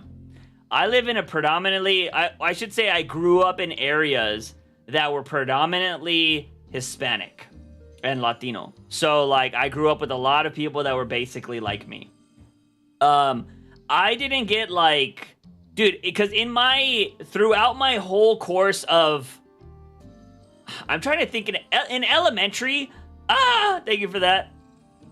Mel, thank you so much for that resubscribing, Mel. I really appreciate that. How's your day going? The one thing I will say is, I don't know, I do not remember if there was even black students in my school in elementary. Like, I just don't remember there being. There probably was. I had a black teacher, and she was amazing. She's the one that found out that I was dyslexic, by the way. So shout out to my 3rd grade teacher. She was the best. She was the one that found out I was dyslexic. Because my first 2 teachers hated me. And I also had a kindergarten teacher. She was really cool. But my first and second grade teacher were old women. They thought I was a troublemaker. I just couldn't fucking read, okay? I had a learning disability. And so my third grade teacher was like, I think he has dyslexia. They got me tested, and they're like, yep, he has dyslexia. And that explains a lot in my life. So shout out to her. But no, I don't think there was a lot of... Oh, no, actually, that's a lie. That is a lie. I don't want to say anybody's real names because I don't want to dox people. But I did have one black friend when I was going to elementary because he lived down the street from the school. And so after school, sometimes we would just go to his house if we were waiting or something like that. Because we'd hang out in his front yard. We wouldn't go inside his house. I completely forgot about that kid. So that was the only person. I think his family might have been the only black family at the school. And then in middle school... I don't think so. I mean, middle school probably had a few. I don't remember. Not anybody that I remember like being friends with, because I don't think I had them in my classes. And then in high school, we literally had like 2 black students, and that was it. Like crazy. So yeah, my school was predominantly Hispanic. But when I started working at my job, my first like long-term job, I had a black friend there. He was pretty cool. And then I would use their names, but I'm not trying to dox anybody. That's why I'm not using their names. These people are not streamers. They're not, because I feel like you just see, oh, my black friend. I would use their names, but I'm not going to. So I had one friend there, and then after I moved, usually when you leave jobs, you lose contacts with people, unfortunately. And then at my old job, there was a few people there that were black that I would talk to. They were pretty cool. Pretty good overall. I'm here for a little bit. Oh, well, you're welcome, Mel. You're welcome to be here for a little bit. I'm not too sure how long this stream will go. We've been chatting for about 2 hours now, so just been having a good night chatting. Are they like... Okay, I mean... what is normal black versus hood black, Ethan? If you are a connoisseur of this, what does that mean? Spoon, thank you so much for that resubscribe. Shout out, I appreciate that. I don't know what you mean by that, Ethan. I feel like you're trying to bait me into something there. Because technically, depending on who you ask in my city, I grew up in the hood. Although, when you're in that part of the city, you don't think it's the hood. So, like, you think another part of the city is the hood, which I find hilarious.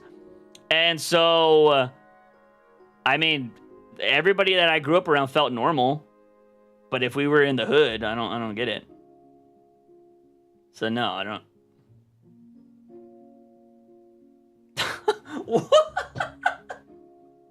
Wait! Okay. Hood black, these are Ethan's words, by the way. I'm reading this verbatim for anybody that sees this VOD later and it doesn't pop up on screen. Ethan's definition is hood black is when they act like rappers, and normal black as well when they act normal.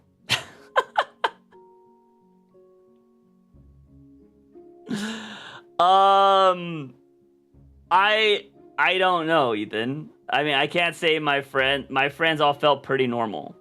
But they also they also listened to hip hop and rap. My friends were not trying to be rappers, if that makes sense.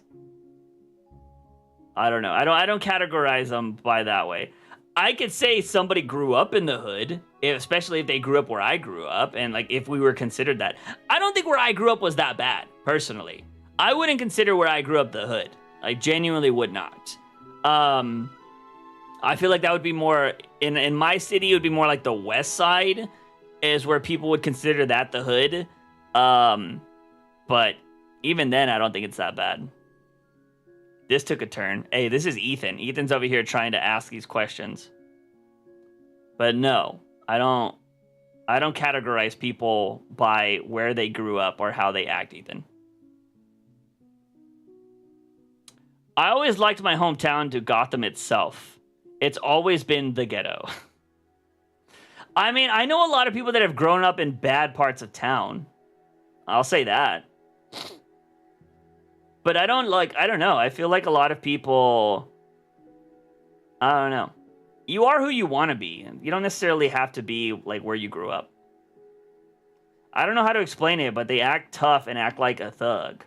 That's what I'm talking about. So here's the thing, Ethan. So that generalization, you don't need to grow up in the hood to act that way.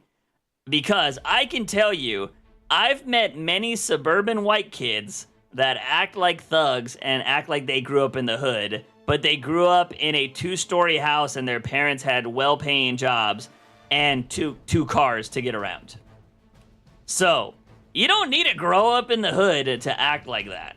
Just saying. Also, acting tough, you can get that in any school. Doesn't matter where you grow up. People try to act tough. I think I think the way people act all kind of comes from how they grew up with their parents. Not necessarily, I think it comes down to how your parents raised you, not necessarily how the area you grew up in raised you. Now, granted, unless you grew up in like a single parent household and you are in like an inner city maybe, to where your parents are just they work all the time and they don't even really have time to raise you, so you're raised by like your neighbors and friends and stuff like that. That situation I can say is different. But for the most part, I think a lot of people are raised by their parents more so than, their surrounding areas. It doesn't mean their parents are good. So, I don't know. But you don't need to be from the hood to act that way, at least from my experience. So, you will find gangs and stuff in every school, I believe.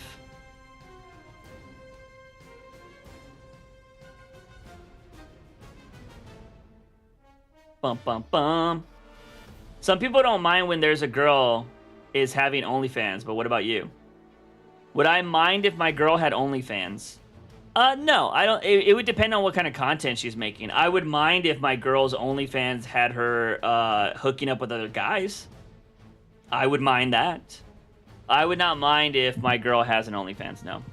I think yes, it would probably be annoying. It would be annoying to have, like, immature people. Like, let's say I'm streaming, right? Let's say I'm dating a popular streamer, somebody that has an OnlyFans, or I'm dating just a popular OnlyFans person. It would probably be annoying, because you would 100% have chatters come in and be like, oh, hey, dude, I just bought your girl's OnlyFans. You know what I mean? You'd have people say that, or like, oh, I'm looking at your girl's OnlyFans right now. And then I'd have to have, like, some comebacks about being like, sweet, man, thanks for buying my dinner, or some bullshit like that. I'd have to have, like, stupid comments and be like, oh, yeah, enjoy the photos. I see it in real life. Some dumb shit like that. Or I would, honestly, I think eventually I would just ignore it, What do you think about OnlyFans in general? No problem with it. The only thing I will say is I do think that OnlyFans, you should have to verify that you're 21 years of age. I do not think people under 21 should be allowed to have OnlyFans. I think some of these girls that are like turning 18 and instantly creating OnlyFanses and like just getting naked instantly, I think it's too young. I think you need to live life between 18 to 21 before you decide to do that, in my opinion. But I don't know. That would be funny. That would be funny, Spoon. I don't know if I'd be that brave. But that would be funny to have that respond. Like, that's my dong, you see. But then here's the thing. If you respond, unless you got a nice, unless you're packing, that would be the only time. But I think most people would be like, oh, mine's bigger than yours. That's going to be the response you always get. So, again, you wouldn't be able to even use that response too much. Juice, Kick? It's like the place where some streamers stream, like, Eden Ross and Neon. Yeah, fuck all those streamers over there. Well, not all of them, but a majority of them. That platform is horrible. I'm glad I got off of it, man. That platform is wild. I cannot believe some of the stuff they're allowing happening over there. It's basically all fights. That dude Neon just said that he would fucking rape a like 12-year-old on stream. That was really weird. And he got like a 3-day ban. I didn't know threatening kids. That's how crazy that platform does not give a fuck. But what do you expect when it's it's funded by what is it? Funded by gambling money, so. I used to stream on Kick, and I left. I left streaming. I was willing to give Kick the benefit of the doubt. And I'm always willing to give anything the benefit of the doubt because Kick was doing some good things. I think they pay their streamers well. I think there's a better revenue split over there. I think they're trying to like come up with an hourly pay structure. I think they're testing that out right now, which I think that'll be crazy if they manage that. And then I think they had the option to turn off gambling and like hot tub streams so they wouldn't show up in your feed. I thought those were really positive features, but the amount of content that they have on there that is just bad, like just like I'm talking about, like people shouldn't be watching that kind of content. Especially, I should say kids. If you're a fucking adult, you watch whatever you want to watch. But predominantly, a lot of people that are watching these streams are children. It's like, I don't know. I had to leave after they were like, that dude Ice Poseidon and his friends were trying to trick a prostitute into fucking on camera and shit like that. Now, granted, I admitted this later. I found out later, I should say, that I think she agreed, but then somebody was like, yo, you're being filmed. You're like live right now. And she got weirded out and then said no after that. But the point is they were still trying to have that happen on a stream that kids watch. And I think that's really weird. And I just had to stop streaming on Kick because I just couldn't. I couldn't do that. I was like, I can't support that site. And now, like, it's just wild, man. Like, people are getting in fights all the time on there. People are, like, having sex on there and shit. Like, it's... Just go to a campsite at that point. But, I don't know. They'll do what they do to get money. Well, actually, right now, Kick is just, I would assume, burning money besides... Because they only get 10% of every sub. So they're definitely burning a lot of money. But it's also gambling money, so it's also coming right back in. I don't know how long they'll be able to last, but we'll see. Gambling profits do seem endless at times. But if that site one day just shut down, I would not be surprised. You've seen me. I need something going for me. I feel that, Spoon. I feel that. But, yeah, I don't know. But yeah, I would have no problem with dating somebody that did OnlyFans. What do you think of Jack Doherty? I would love for somebody to... Because Jack Doherty, like, is an annoying little prick, right? And I think he knows that. That's his brand. I wish somebody would pay his bodyguard. Like, I wish somebody who had endless amounts of money would contact his bodyguard on one, because like what he does is he goes and he talks shit to people and then his bodyguard protects him. I wish somebody would pay his bodyguard double and be like, hey, what's gonna happen is you're gonna protect Jack, and then the day I show up, I'm gonna confront him and you just step out of the way and I'll pay you double. And then just see how Jack defends himself. I'd be curious on how that happens. Grinder match left and they saw your stream. Hope they liked it. But yeah, I think Jack Doherty he's an annoying prick. Thoughts on Mike Tyson versus Jake Paul? It's going to be sad. That's going to be a sad match. He is literally fighting an old man. A 60-year-old man. And you know what's going to happen is... Here's one of two things. It's a lose-lose for Jake, but I don't think he cares. If he knocks out Tyson, he knocked out a 60-year-old man. Sad. If he gets knocked out by Tyson, he got knocked out by a 60-year-old man. Like, it's a lose-lose for him. So, I don't know. But the way he's going to spin it is he won't ever mention Tyson's age if he knocks him out. He will just say, I knocked out one of the greatest fighters of all time. That is how he will spin it, and that's all he needs. And he's probably also making like $1 bajillion off the fight, so it doesn't matter.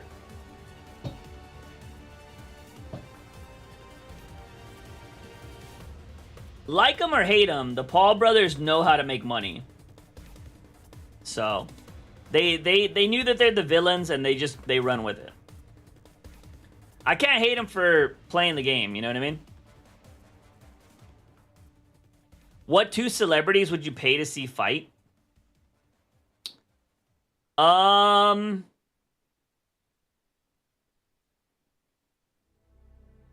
Oh man, I'm trying to think.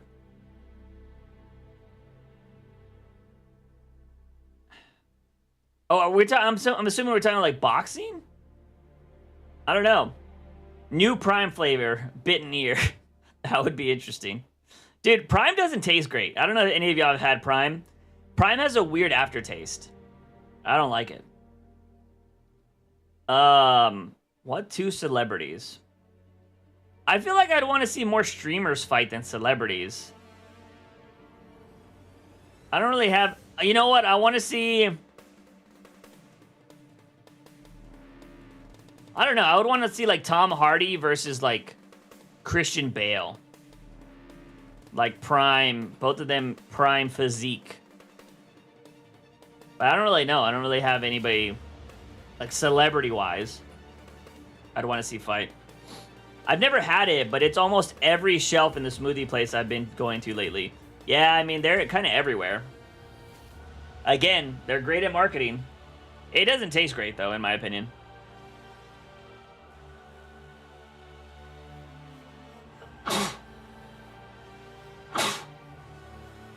Three, two, okay. But it doesn't need to either, because, like, I mean, it's marketed towards kids a lot. What do I think of John Cena's moment at the Oscars? I thought it was really weird. So I saw somebody point this out on Twitter.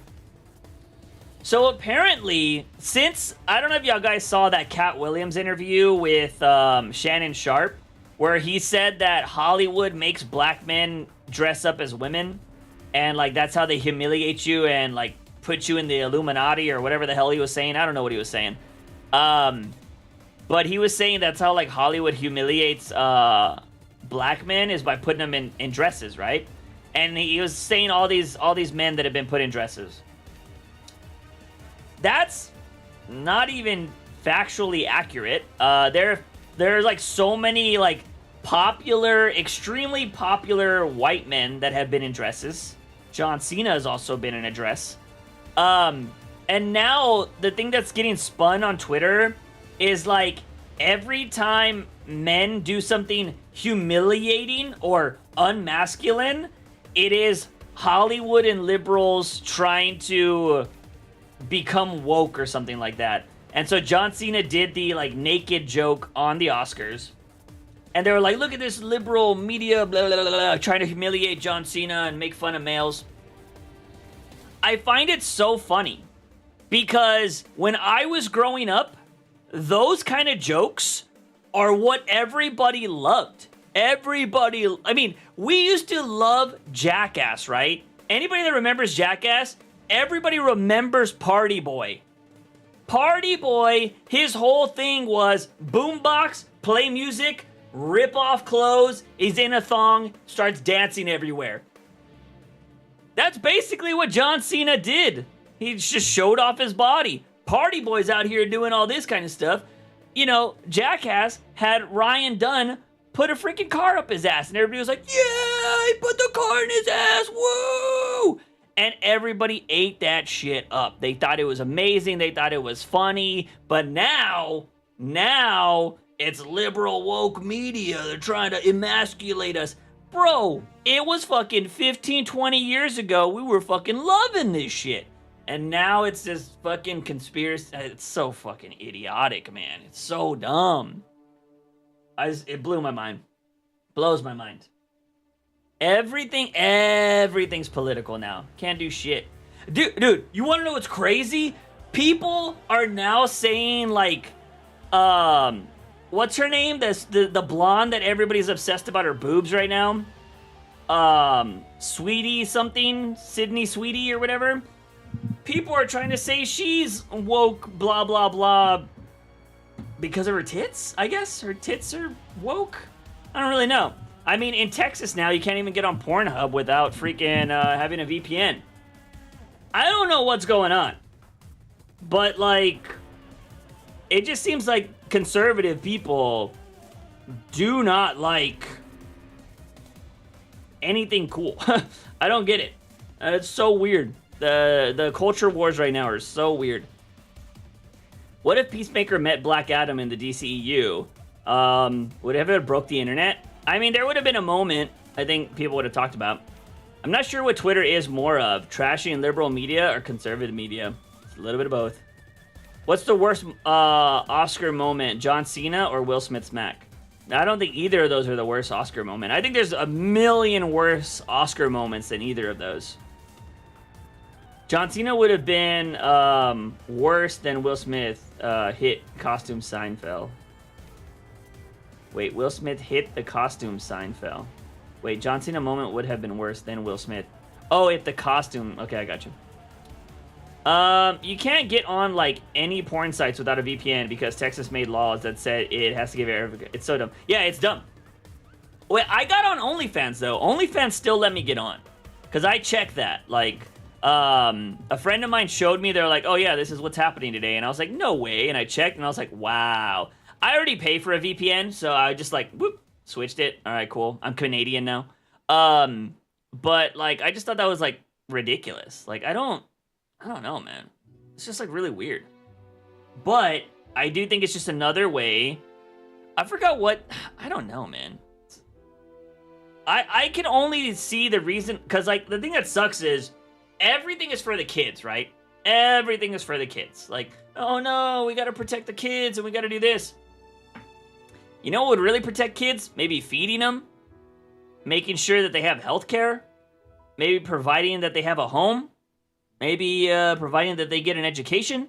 Nah, we don't give a fuck about any of that. They just can't watch porn. No porn for the kids. Also, we want them to be born into homes that can't afford. Bitch, you don't give a fuck about kids. You just want to find out who's watching porn. That's it. It's stupid. All of this, like, restrictive bullshit is... there's ulterior motives behind it. It's never to protect the kids. They don't give a shit about kids. I think it's just so stupid. But now they're coming after our porn? Really? They want to keep underage people off of those sites. If they want to get on them, they will find a way. Age verification won't mean anything. Yeah, it's nothing. Again, that's why I think it's just... You know, I saw some creators were saying that there's, like, multiple theories out there that, like, one, like, VPN lobby... Like, if there's VPN lobbyists, I don't know if there are. Maybe there are. There's people that are, like the VPN people would probably be paying for stuff like this, so people buy VPNs to be able to get on those websites.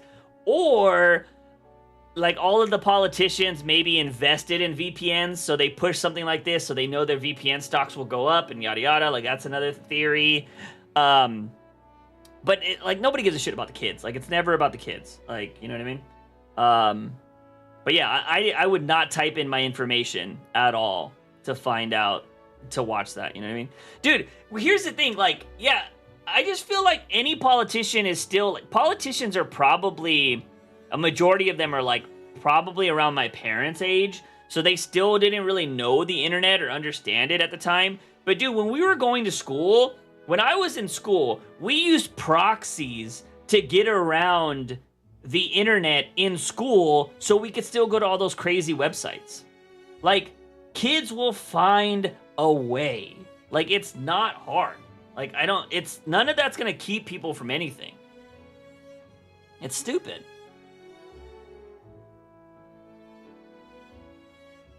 Because you know what's gonna happen now is there's just gonna be websites. Because here's the thing.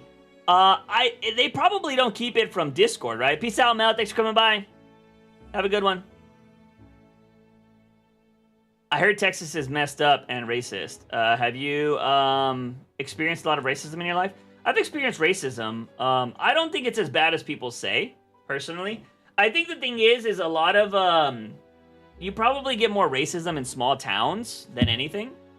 I think it's a lot of small towns that really don't have people of color in them. But, like, all this shit you're hearing about, like, what's going on at the border and stuff like that, all fake news, man. All fake news. I hate to use that term, but, you know, it's such a glorified term nowadays. Yeah, it's all lies. There's not this crazy crisis, insanity going on at the border. It's funny, a lot of those border towns are more pissed about the people that have come to protest than they are about the people trying to sneak into the country. which I think is so funny. So, do you think kids accessing that kind of content is super harmful? What could be done? Look, I can't speak for every kid, you know? I don't know what changes somebody. I don't know what makes somebody different. Look, dude, when I was going to school, it was around the time of 9/11. It was around the time of like crazy. The internet was still becoming like the internet was still the Wild West. So like, dude, we were going to websites like eBombs World and freaking all these different websites that had like autopsy videos. They had like terrorist like beheading videos. Like, dude, we grew up with some fucked up shit. And a lot of my friends that grew up with that, they seem like pretty decent people. Maybe some of them are have a little screws loose here and there, but nothing too insane. And yeah, I've always been somebody that's always been like boobs, boobs, boobs. But it's also like it was fed to us a lot when we were younger. Like I used to watch WWE, and WWE, like women were extremely objectified during that era. Like they were having mud wrestling matches, baby oil matches, and like they weren't as badass as they are today. Like the women wrestling today are amazing. Sometimes they're better than the men.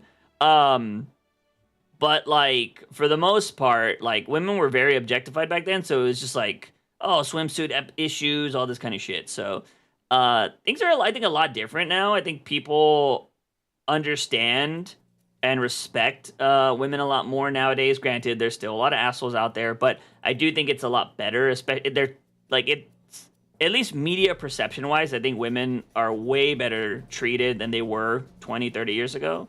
But yeah, I don't know. Like, I think anything can be detrimental. It just depends on how, like, it all depends on how strong your mental is, man. Because, like, some kids just can't handle certain things. And that's not even, it doesn't even have to be, like, porn or anything like that. Like, some kids can't handle bullying.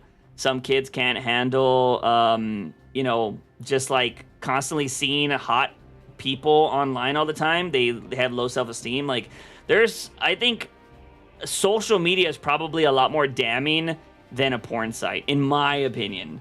Because I think, if you're being bullied at school, bullying doesn't stop at school anymore. It continues on social media. They find your socials, they'll talk shit to you on socials. Every time you post something, they'll talk shit. Like, I think that's more harmful than seeing some titties, But I don't know. I do think, because you're never going to stop kids from finding that stuff. So that's why I think education should be a lot more, like, we should teach kids about sex better. Like, you know what I mean? Be like, hey, we know y'all are little fucks and you're going to go do your own things. How about we teach you about contraceptives and teach you about birth control and stuff like this? But parents are like, we want to teach our kids. No, you don't. You just don't want your kids to not do that shit. But your kids are gonna do that shit, just like you did that shit when you were young. But like, yeah, I don't know. It's dumb. I think education just needs to be better in general about a lot of things. And unfortunately, at least in America, I can't speak for around the world, education isn't taken seriously. What do you think about Corey Kenshin? Corey Kenshin's awesome, man. I haven't watched Corey Kenshin in a really long time. I think he's a great creator. Done some cool shit on the platform. And yeah, great creator. There is a big debate in the WWE community on whether Chris Benoit should be placed in the Hall of Fame. What are your thoughts? Chris Benoit, the wrestler, is fantastic. I think he should be. He has the in-ring ability to be a Hall of Famer. Chris Benoit, the person, probably not. I mean, obviously not. Not probably. But I was trying to say, like, what I was going to say was what he did would probably be the reason why he never gets in, because it was so heinous, and that's probably why you'll never see him in there, But like, you can talk about, like, a lot of people, unfortunately, he had that moment, he killed his family, and that's how a lot of people are going to remember him. But a lot of people that were working with him, like, spoke really highly of him. So, it's unfortunate that, like, he probably had CTE, man. Like, we didn't start learning about CTE and all that stuff until, like, 10 years ago in the NFL. Dude, his move was jumping off a turnbuckle with his head and hitting his opponent. Dude probably got a lot of concussions over his life, and it probably affected his brain. And that's, that's one of the biggest things, right? Like, they say I've read a lot of stories about how people marry somebody or they're dating somebody, and then the person, like, changes. They're like, they just started getting violent, and they started being whatever. And it always turns out, like, if that person kills themselves or if that person dies or whatever, it's usually they find, like, a tumor or something growing in their brain and they never got it checked out, and that's why the mood swings started happening. Because, like, if something's going crazy, like, if something's growing in your brain and affecting parts of it, it can drastically change your behavior. And so, yeah, it's just, like, some wild shit to think about. He probably, over time had some shit like that happen. What are your thoughts on, like, child discipline? Like, would you support hitting your child, like spanking or a belt? I don't know if that works. You know what I mean? I will say growing up, like, my parents didn't hit us or anything like that. But I didn't like my dad yelling at me. I didn't like that. Like, my dad could yell. And I was like, my parents took away stuff. I think taking away stuff is really a good consequence. Like, if your kid plays video games a lot and you're like, you know what, you're a punishment, we're taking your game away for like a month, and you're just like, no, then like that fucking sucks. I don't know. I think it all depends on the kid. I think some kids will learn from that kind of discipline. Others won't. Because here's the thing, because I had this discussion with my cousin one time, because he has a couple of kids, and he was talking about, like, oh yeah, it's all about discipline, all this shit. I was all, what can happen is if you do have tough love, tough discipline like that, you could be teaching your kid that when somebody does something wrong, it's okay to hit another person. And I don't think that's a lesson you want to teach people. Because, unfortunately, I think a lot of men that get treated that way, if they date somebody, they have these aggressive tendencies now because they were abused or beat, like, when they did something bad. So if their significant other or wife does something bad, mentally, they could think it's okay to strike them. Because, well, when I was a kid, my parents disciplined me by hitting me when I did something bad. You did something bad, so I hit you. I don't think that's a good lesson to teach kids. My mom once told me no friends as punishment, and I had no friends. See? I think if you're a parent that keeps up with your kid, tries to find out your kid's interests, and really are involved in your kid's life, like you make time for your kid, I think your kid's gonna be, they're gonna be all right. Your kids are gonna do weird shit, or they're gonna act weird or be bad.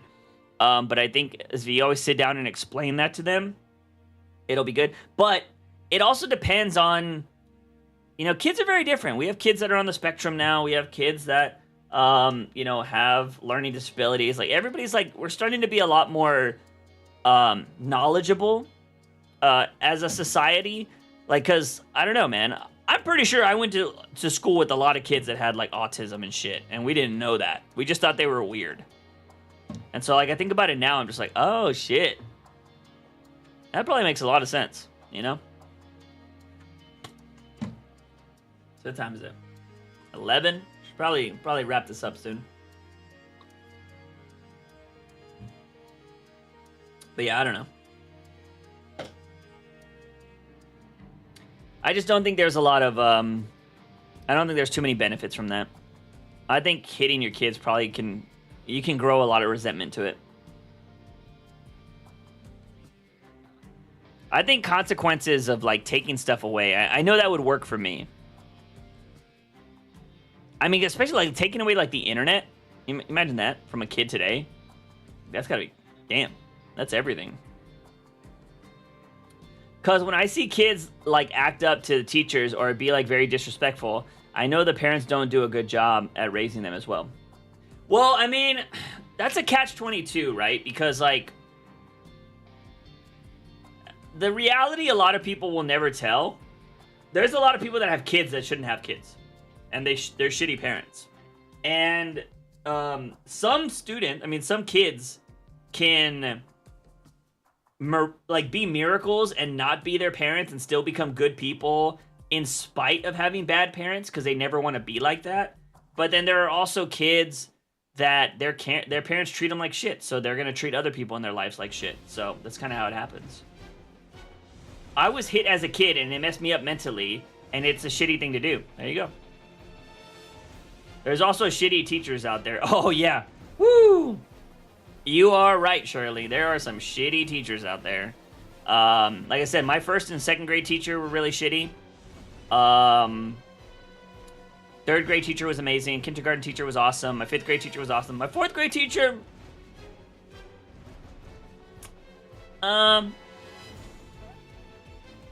it could swing either way. No, I don't remember my fourth grade teacher being great. He's kind of an asshole. But I wouldn't say he was a bad teacher. Maybe strict. And yeah, I've had a lot of bad teachers. I had my senior year English teacher thought I was plagiarizing on one of my stories, and she deduct points? I don't know if she deduct points or she gave me an F. But she thought I was plagiarizing because I used the words explosions in the sky. And because she knew that was a band, she thought I was plagiarizing them by using their name? Like, why? How is that plagiarizing? Like, that was so fucking stupid. And also, I couldn't be stealing one of their songs. They're an instrumental band. So I don't know what happened, but I think I've told this story on stream before. My teacher, like, yeah, I don't know if she failed me or gave me, like, a lot of points off because she thought I was plagiarizing because I used that term. So the next thing was writing a poem about someone or writing a poem about something, and I wrote a poem about how my teacher sucks because she accused me of plagiarism, and I got an A. I got an A or a B on that next thing, and she was like, oh, and she put question mark. I was like, yeah, bitch, this is about you. I was like, 100%. And, yeah, I thought that shit was funny. What is the worst... alright, we're gonna probably wrap this up in the next 10 minutes. Because I gotta get some shit done. It's already gonna be... We're getting near 11:30. What was the worst at your past jobs? Dealing with bad customers, bad bosses, bad coworkers. Well, I mean, I've had all of those. So bad customers are probably the worst because you technically can't, like, that's the chance. Most likely the way you lose your job is by talking shit to a customer. That is probably the most likely way to lose your job. I think you can talk shit to coworkers and bosses and not lose your job. Unless your boss has, like, a lot of power, for the most part, you can usually talk shit to your coworkers and bosses. But customers, man, like, depending on who the customer is or whatever, those are the worst. I had a lot of bad experience with customers. But I never really let customers walk all over me. So I even barked at some customers before.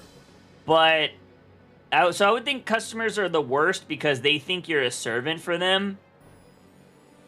But I've always gotten the upper hand on bad coworkers or bad bosses. I've always had the last laugh when it comes to that kind of shit. So I think I could deal with that. Like, I hate that they make my job harder, but I always got the last laugh. Especially at my last job with making that TikTok and stuff and leaving those stickers around.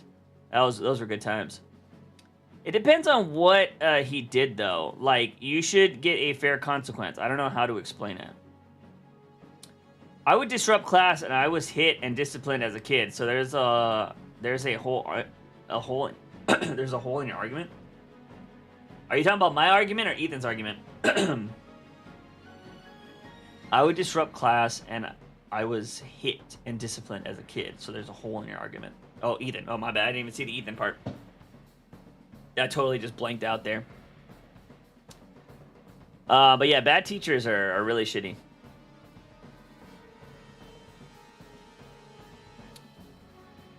Bum.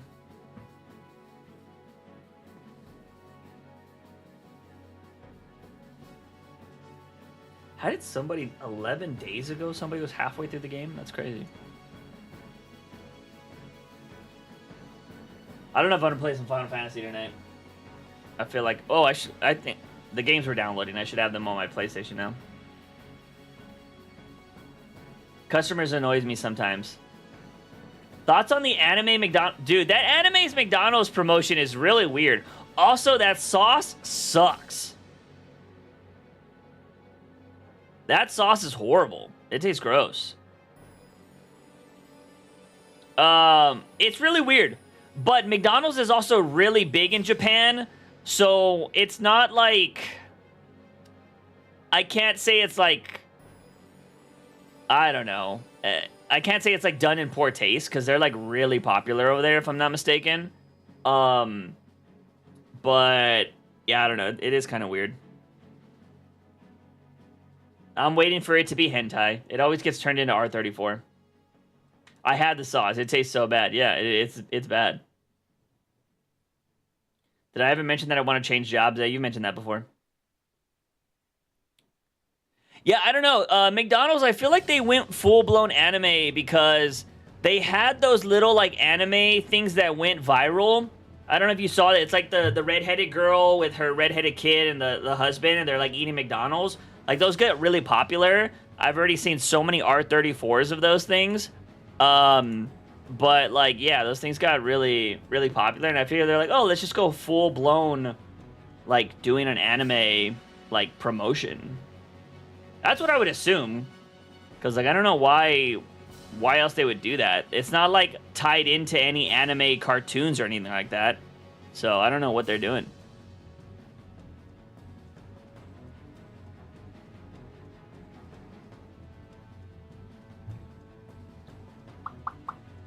Didn't they have the Mulan sauce that came back for Rick and Morty? I thought that was one that tasted good. This new one tastes trash. What was it called? I don't know what. It was like a weird name for that sauce. Damn, they make R34 of anything. Internet really has no chill. Dude, I'm telling you, some of the best artists in the world are R34 artists. Like, 100%. I follow so many of them because, like, I'm trying to find people that can do my book, right? Or, like, do anything that I draw, and they always have a safe for work profile and a not safe for work profile. And the reason why I think R34 artists are so good is because, obviously, they're doing spicy content, right? So, like, they have to know the human anatomy very well. So they actually draw, like, muscles and stuff really well. So if you're like, hey, I want you to draw an anime or I want you to draw a manga, but it's not safe. I mean, it's, you know, it's safe for work. They already know how to draw like badass character bodies because they've been doing the fucking R34 stuff for so long.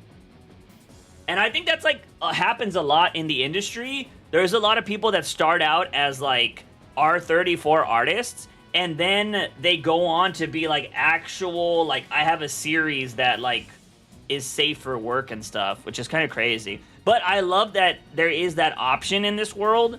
And it's not so like, oh my god, you did that in your past, we can't work with you. Like how America is for a lot of things. Japan's all like, your art's really good, we want you to draw this book. And I think that's really cool, so. My dad saw I had an anime poster, thought it was dirty, and told me he'd never be attracted to a drawing.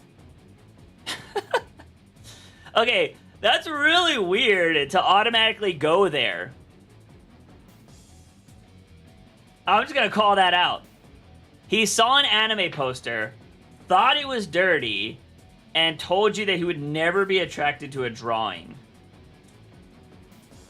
I mean, I get how he could get there because he thought it was dirty, but I don't know.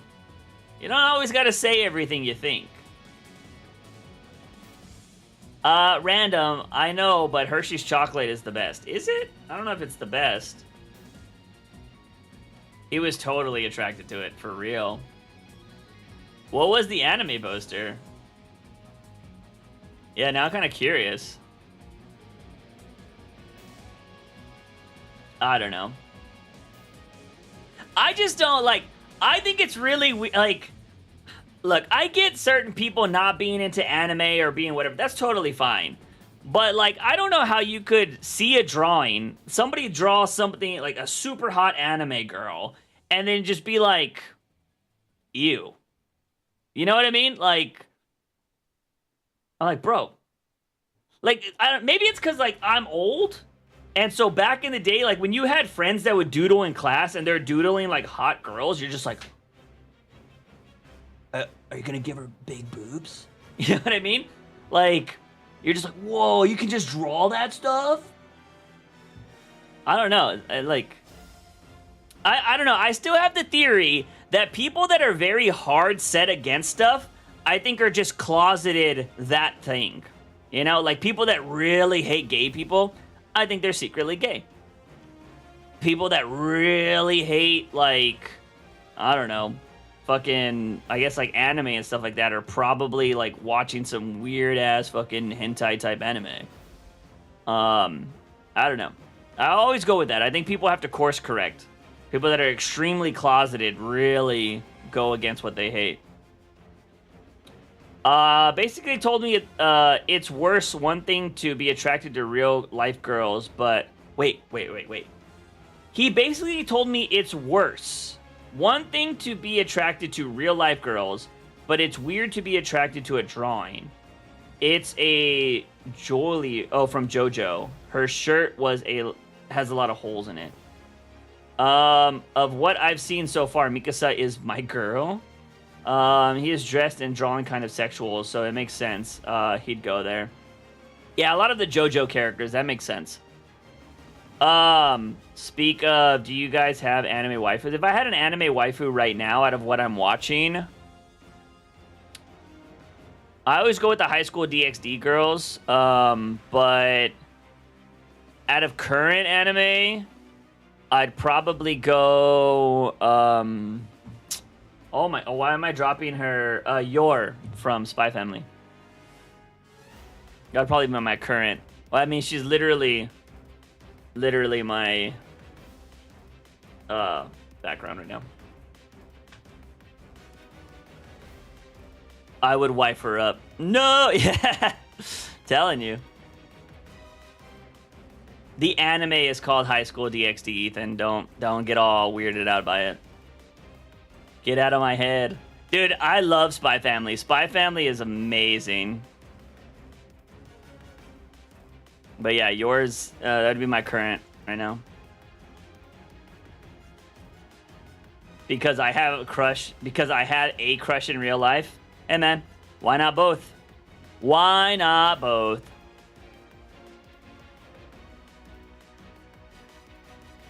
But yeah, your Forger. It's fire. Well, actually, if I had to go, like, if we're talking about most recent is Tifa. Most recent is Tifa from Final Fantasy because I'm playing that so much.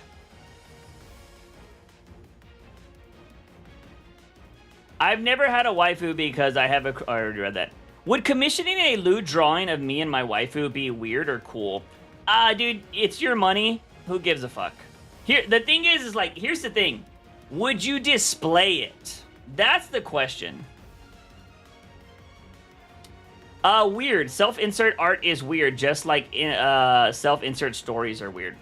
I don't know. Like, I understand. I get why people think it's weird, but I don't think it's that big a fucking deal. Let's see. Do you think it's those anime fans who really simp over these anime girls, like they would buy cartoon boards of them and pillows? People can spend money on what they want.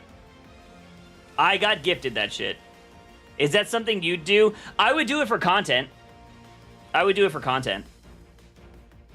But it's also like, I'm not like super doing the spicy content anymore, so I don't know if that's something I would do anytime soon. Like, I wouldn't really do that right now.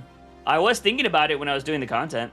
But what I was going to do, it wasn't going to be necessarily self-insert. I was going to pay artists to draw me. Like, I was like, anime me and weird shit.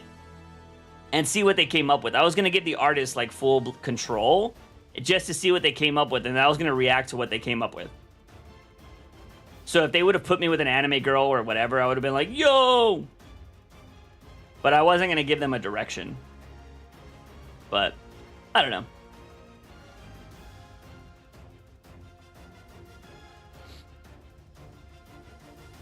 Would you have what? I'm waiting for this message to pop up. It pops up. Would you have AI art do that? No. AI art, like I've kind of growing a lot. I'm seeing the hatred for AI art a lot. I'm out of water. I really don't want to fuck around with AI art, to be honest. I think a lot of people already do that, though. I think a lot of people do use AI art to self-insert themselves. I don't think, look, if you want to pay money for yourself and a fictional character, I don't see a problem with that. You use your money on whatever you want. If you were to pay for yourself to be in a drawing with like Scarlett Johansson or Jenna Ortega, that's weird. Because those people are real. Those people don't consent to that. I don't think it fucking matters if it's a fictional character. I genuinely don't. Unless you're doing like a fictional kid character, then you're fucking weird and you need to be checked out. But like I don't really see a problem. If somebody wants to fucking spend their money on it, fuck it. Oh my god, the spicy content. I'm glad we're out of that phase. Sorry, not sorry. Did you use melatonin to sleep? I don't. Snapchat is free, AI generated things, and they made my face look weird. Let's see. True. I've just never been big on hentai, and I don't see the appeal anymore.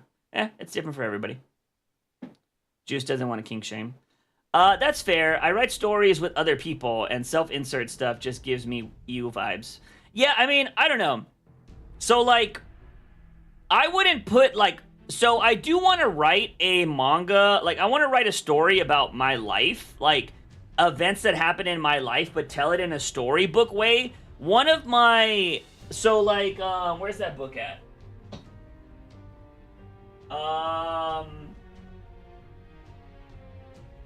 I know I own it.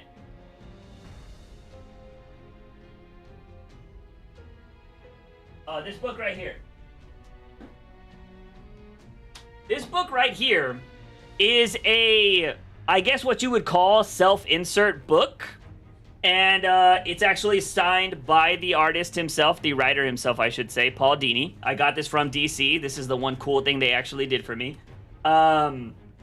This book is about the time Paul Dini got mugged. He was coming home from a date or something like that. He got mugged by two guys, and the story is he basically took his traumatic experience and he turned it into a story about, like, he had a real life experience and he wished Batman was there. But he realized, like, Batman's not real. Like, there is no Batman that's going to save him. And so he turned that into a story.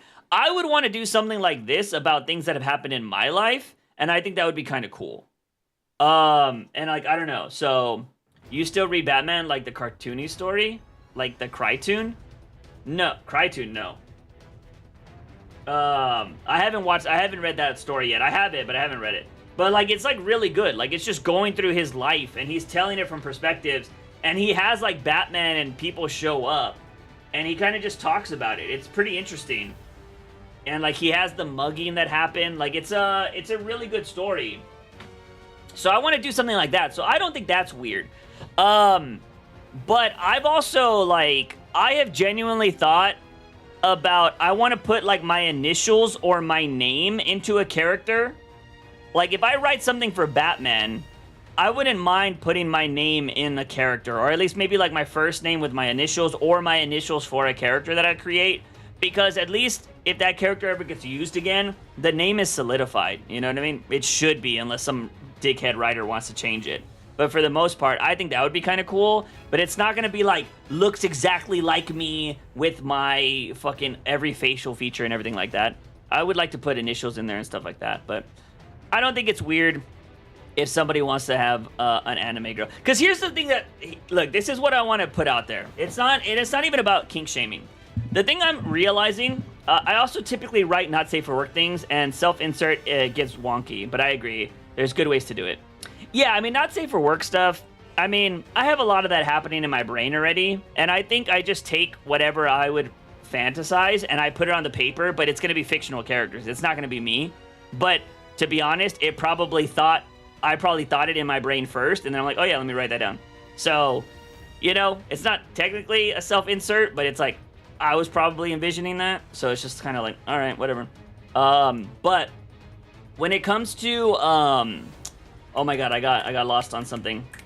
Oh, what I was realizing, as I get older, man, and I say this like, look, I'll be honest with you, I don't think I'm somebody, like, I think I'm an average dude, right? I think people would find me averagely attractive or whatever, so I think I have a shot. I think I can actually carry conversations with women and stuff like that. So I think if I really tried, I could go out and I could meet somebody and I could have a relationship. I know I could have a relationship. I feel like I know how to treat somebody well. I know how to respect somebody. I know how to, you know, treat a woman how she should be treated and supported in a relationship, right? I feel like I know how to do that very well. I think there are a lot of men out there, and a lot of women too, that, one, either don't have the social skills to do that kind of stuff, don't have the confidence to do that kind of stuff, or don't have the attractiveness to do that either, right? And unfortunately, there's sadly a lot of people in this world that are very lonely, and they're gonna probably be very lonely for a long time. So if those people can get satisfaction from paying somebody to draw them banging their favorite waifu, fucking do it, bro. Like, go for it. And that's what I'm learning as I get older. Like, dude, I've been single for a long time, and like, I still think I'm having a great time. I'm enjoying life. I'm not living life to the fullest because it kind of takes money to do that, but I am trying to enjoy life with what I can do and what I have. I like streaming. I love talking to you guys. And so I enjoy this kind of stuff. But I know there are people out there right now. I know there are people out there that are like by themselves. They don't have somebody to talk to. And dude, if they can just have some kind of enjoyment doing whatever, like, I think that's cool.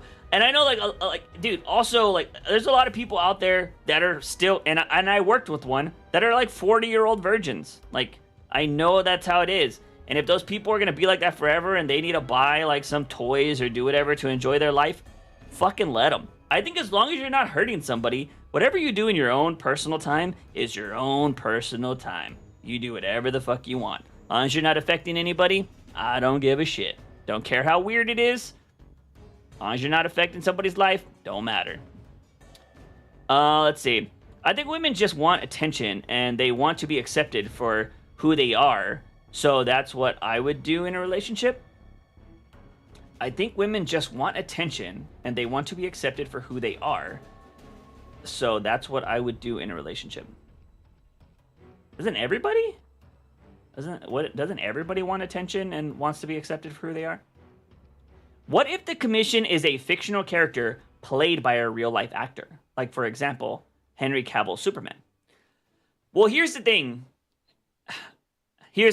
So that does, you start getting into a gray area, and I should really be wrapping this up, but I want to finish this. I want to finish this because I like this conversation here. Because I think this is a fair conversation to have. Superman has 80 years of what he looks like. There's only so many years of Henry Cavill Superman. So if you're drawing a fictional thing involving Henry Cavill Superman, that's Henry Cavill. That is Henry Cavill. So it doesn't matter that Superman, you would literally have to be like, hey, I want this commission done with Henry Cavill Superman. You cannot have Henry Cavill Superman drawn without mentioning his name. That's Henry Cavill. Now, here's the thing that sucks. This is the one that really, really sucks. Is when the fictional character was created from a novel and it was made into a movie like Harry Potter. Hermione, everybody is always going to draw Hermione like, oh my god, what's her name? I'm forgetting her name. Oh my god.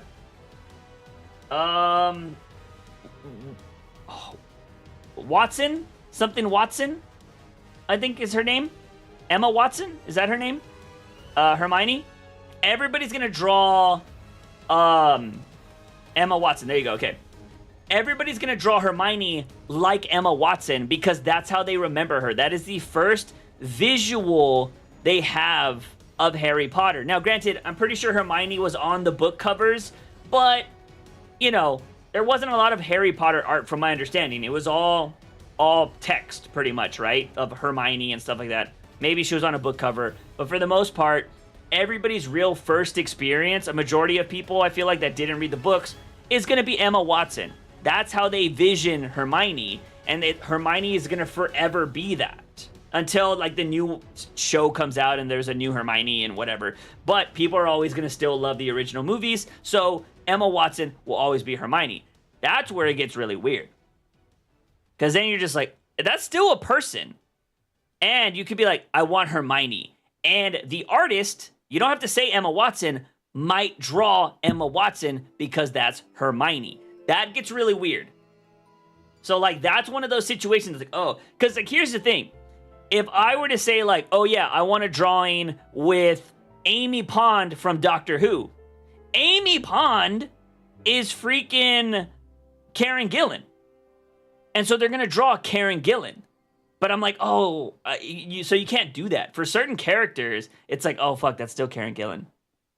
So there is some weird gray areas when you have that conversation. But Superman, you can draw spicy content with Superman that is not a real person. Because Superman existed before that.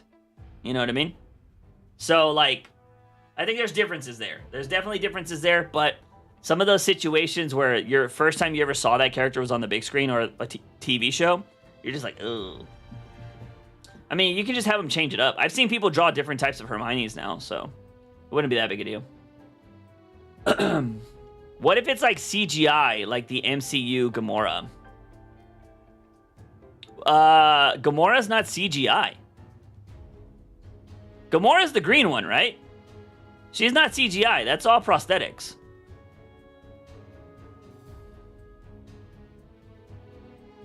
So, yeah.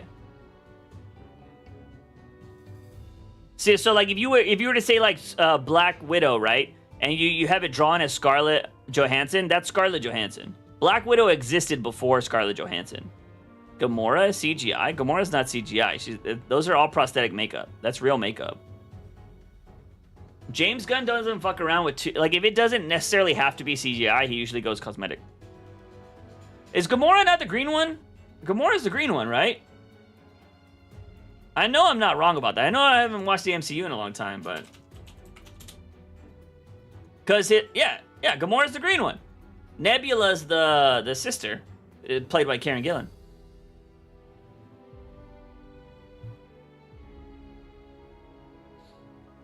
There we go, prosthetics. Gamora is technically Zoe Saldana. You know what? That's an interesting conversation. Well, here's the thing, but it goes back into that territory, right?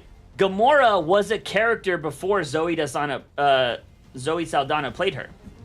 So an artist could be just type in Gamora and look up a bunch of different Gamora art and draw Gamora and not Zoe Saldana. You know what I mean?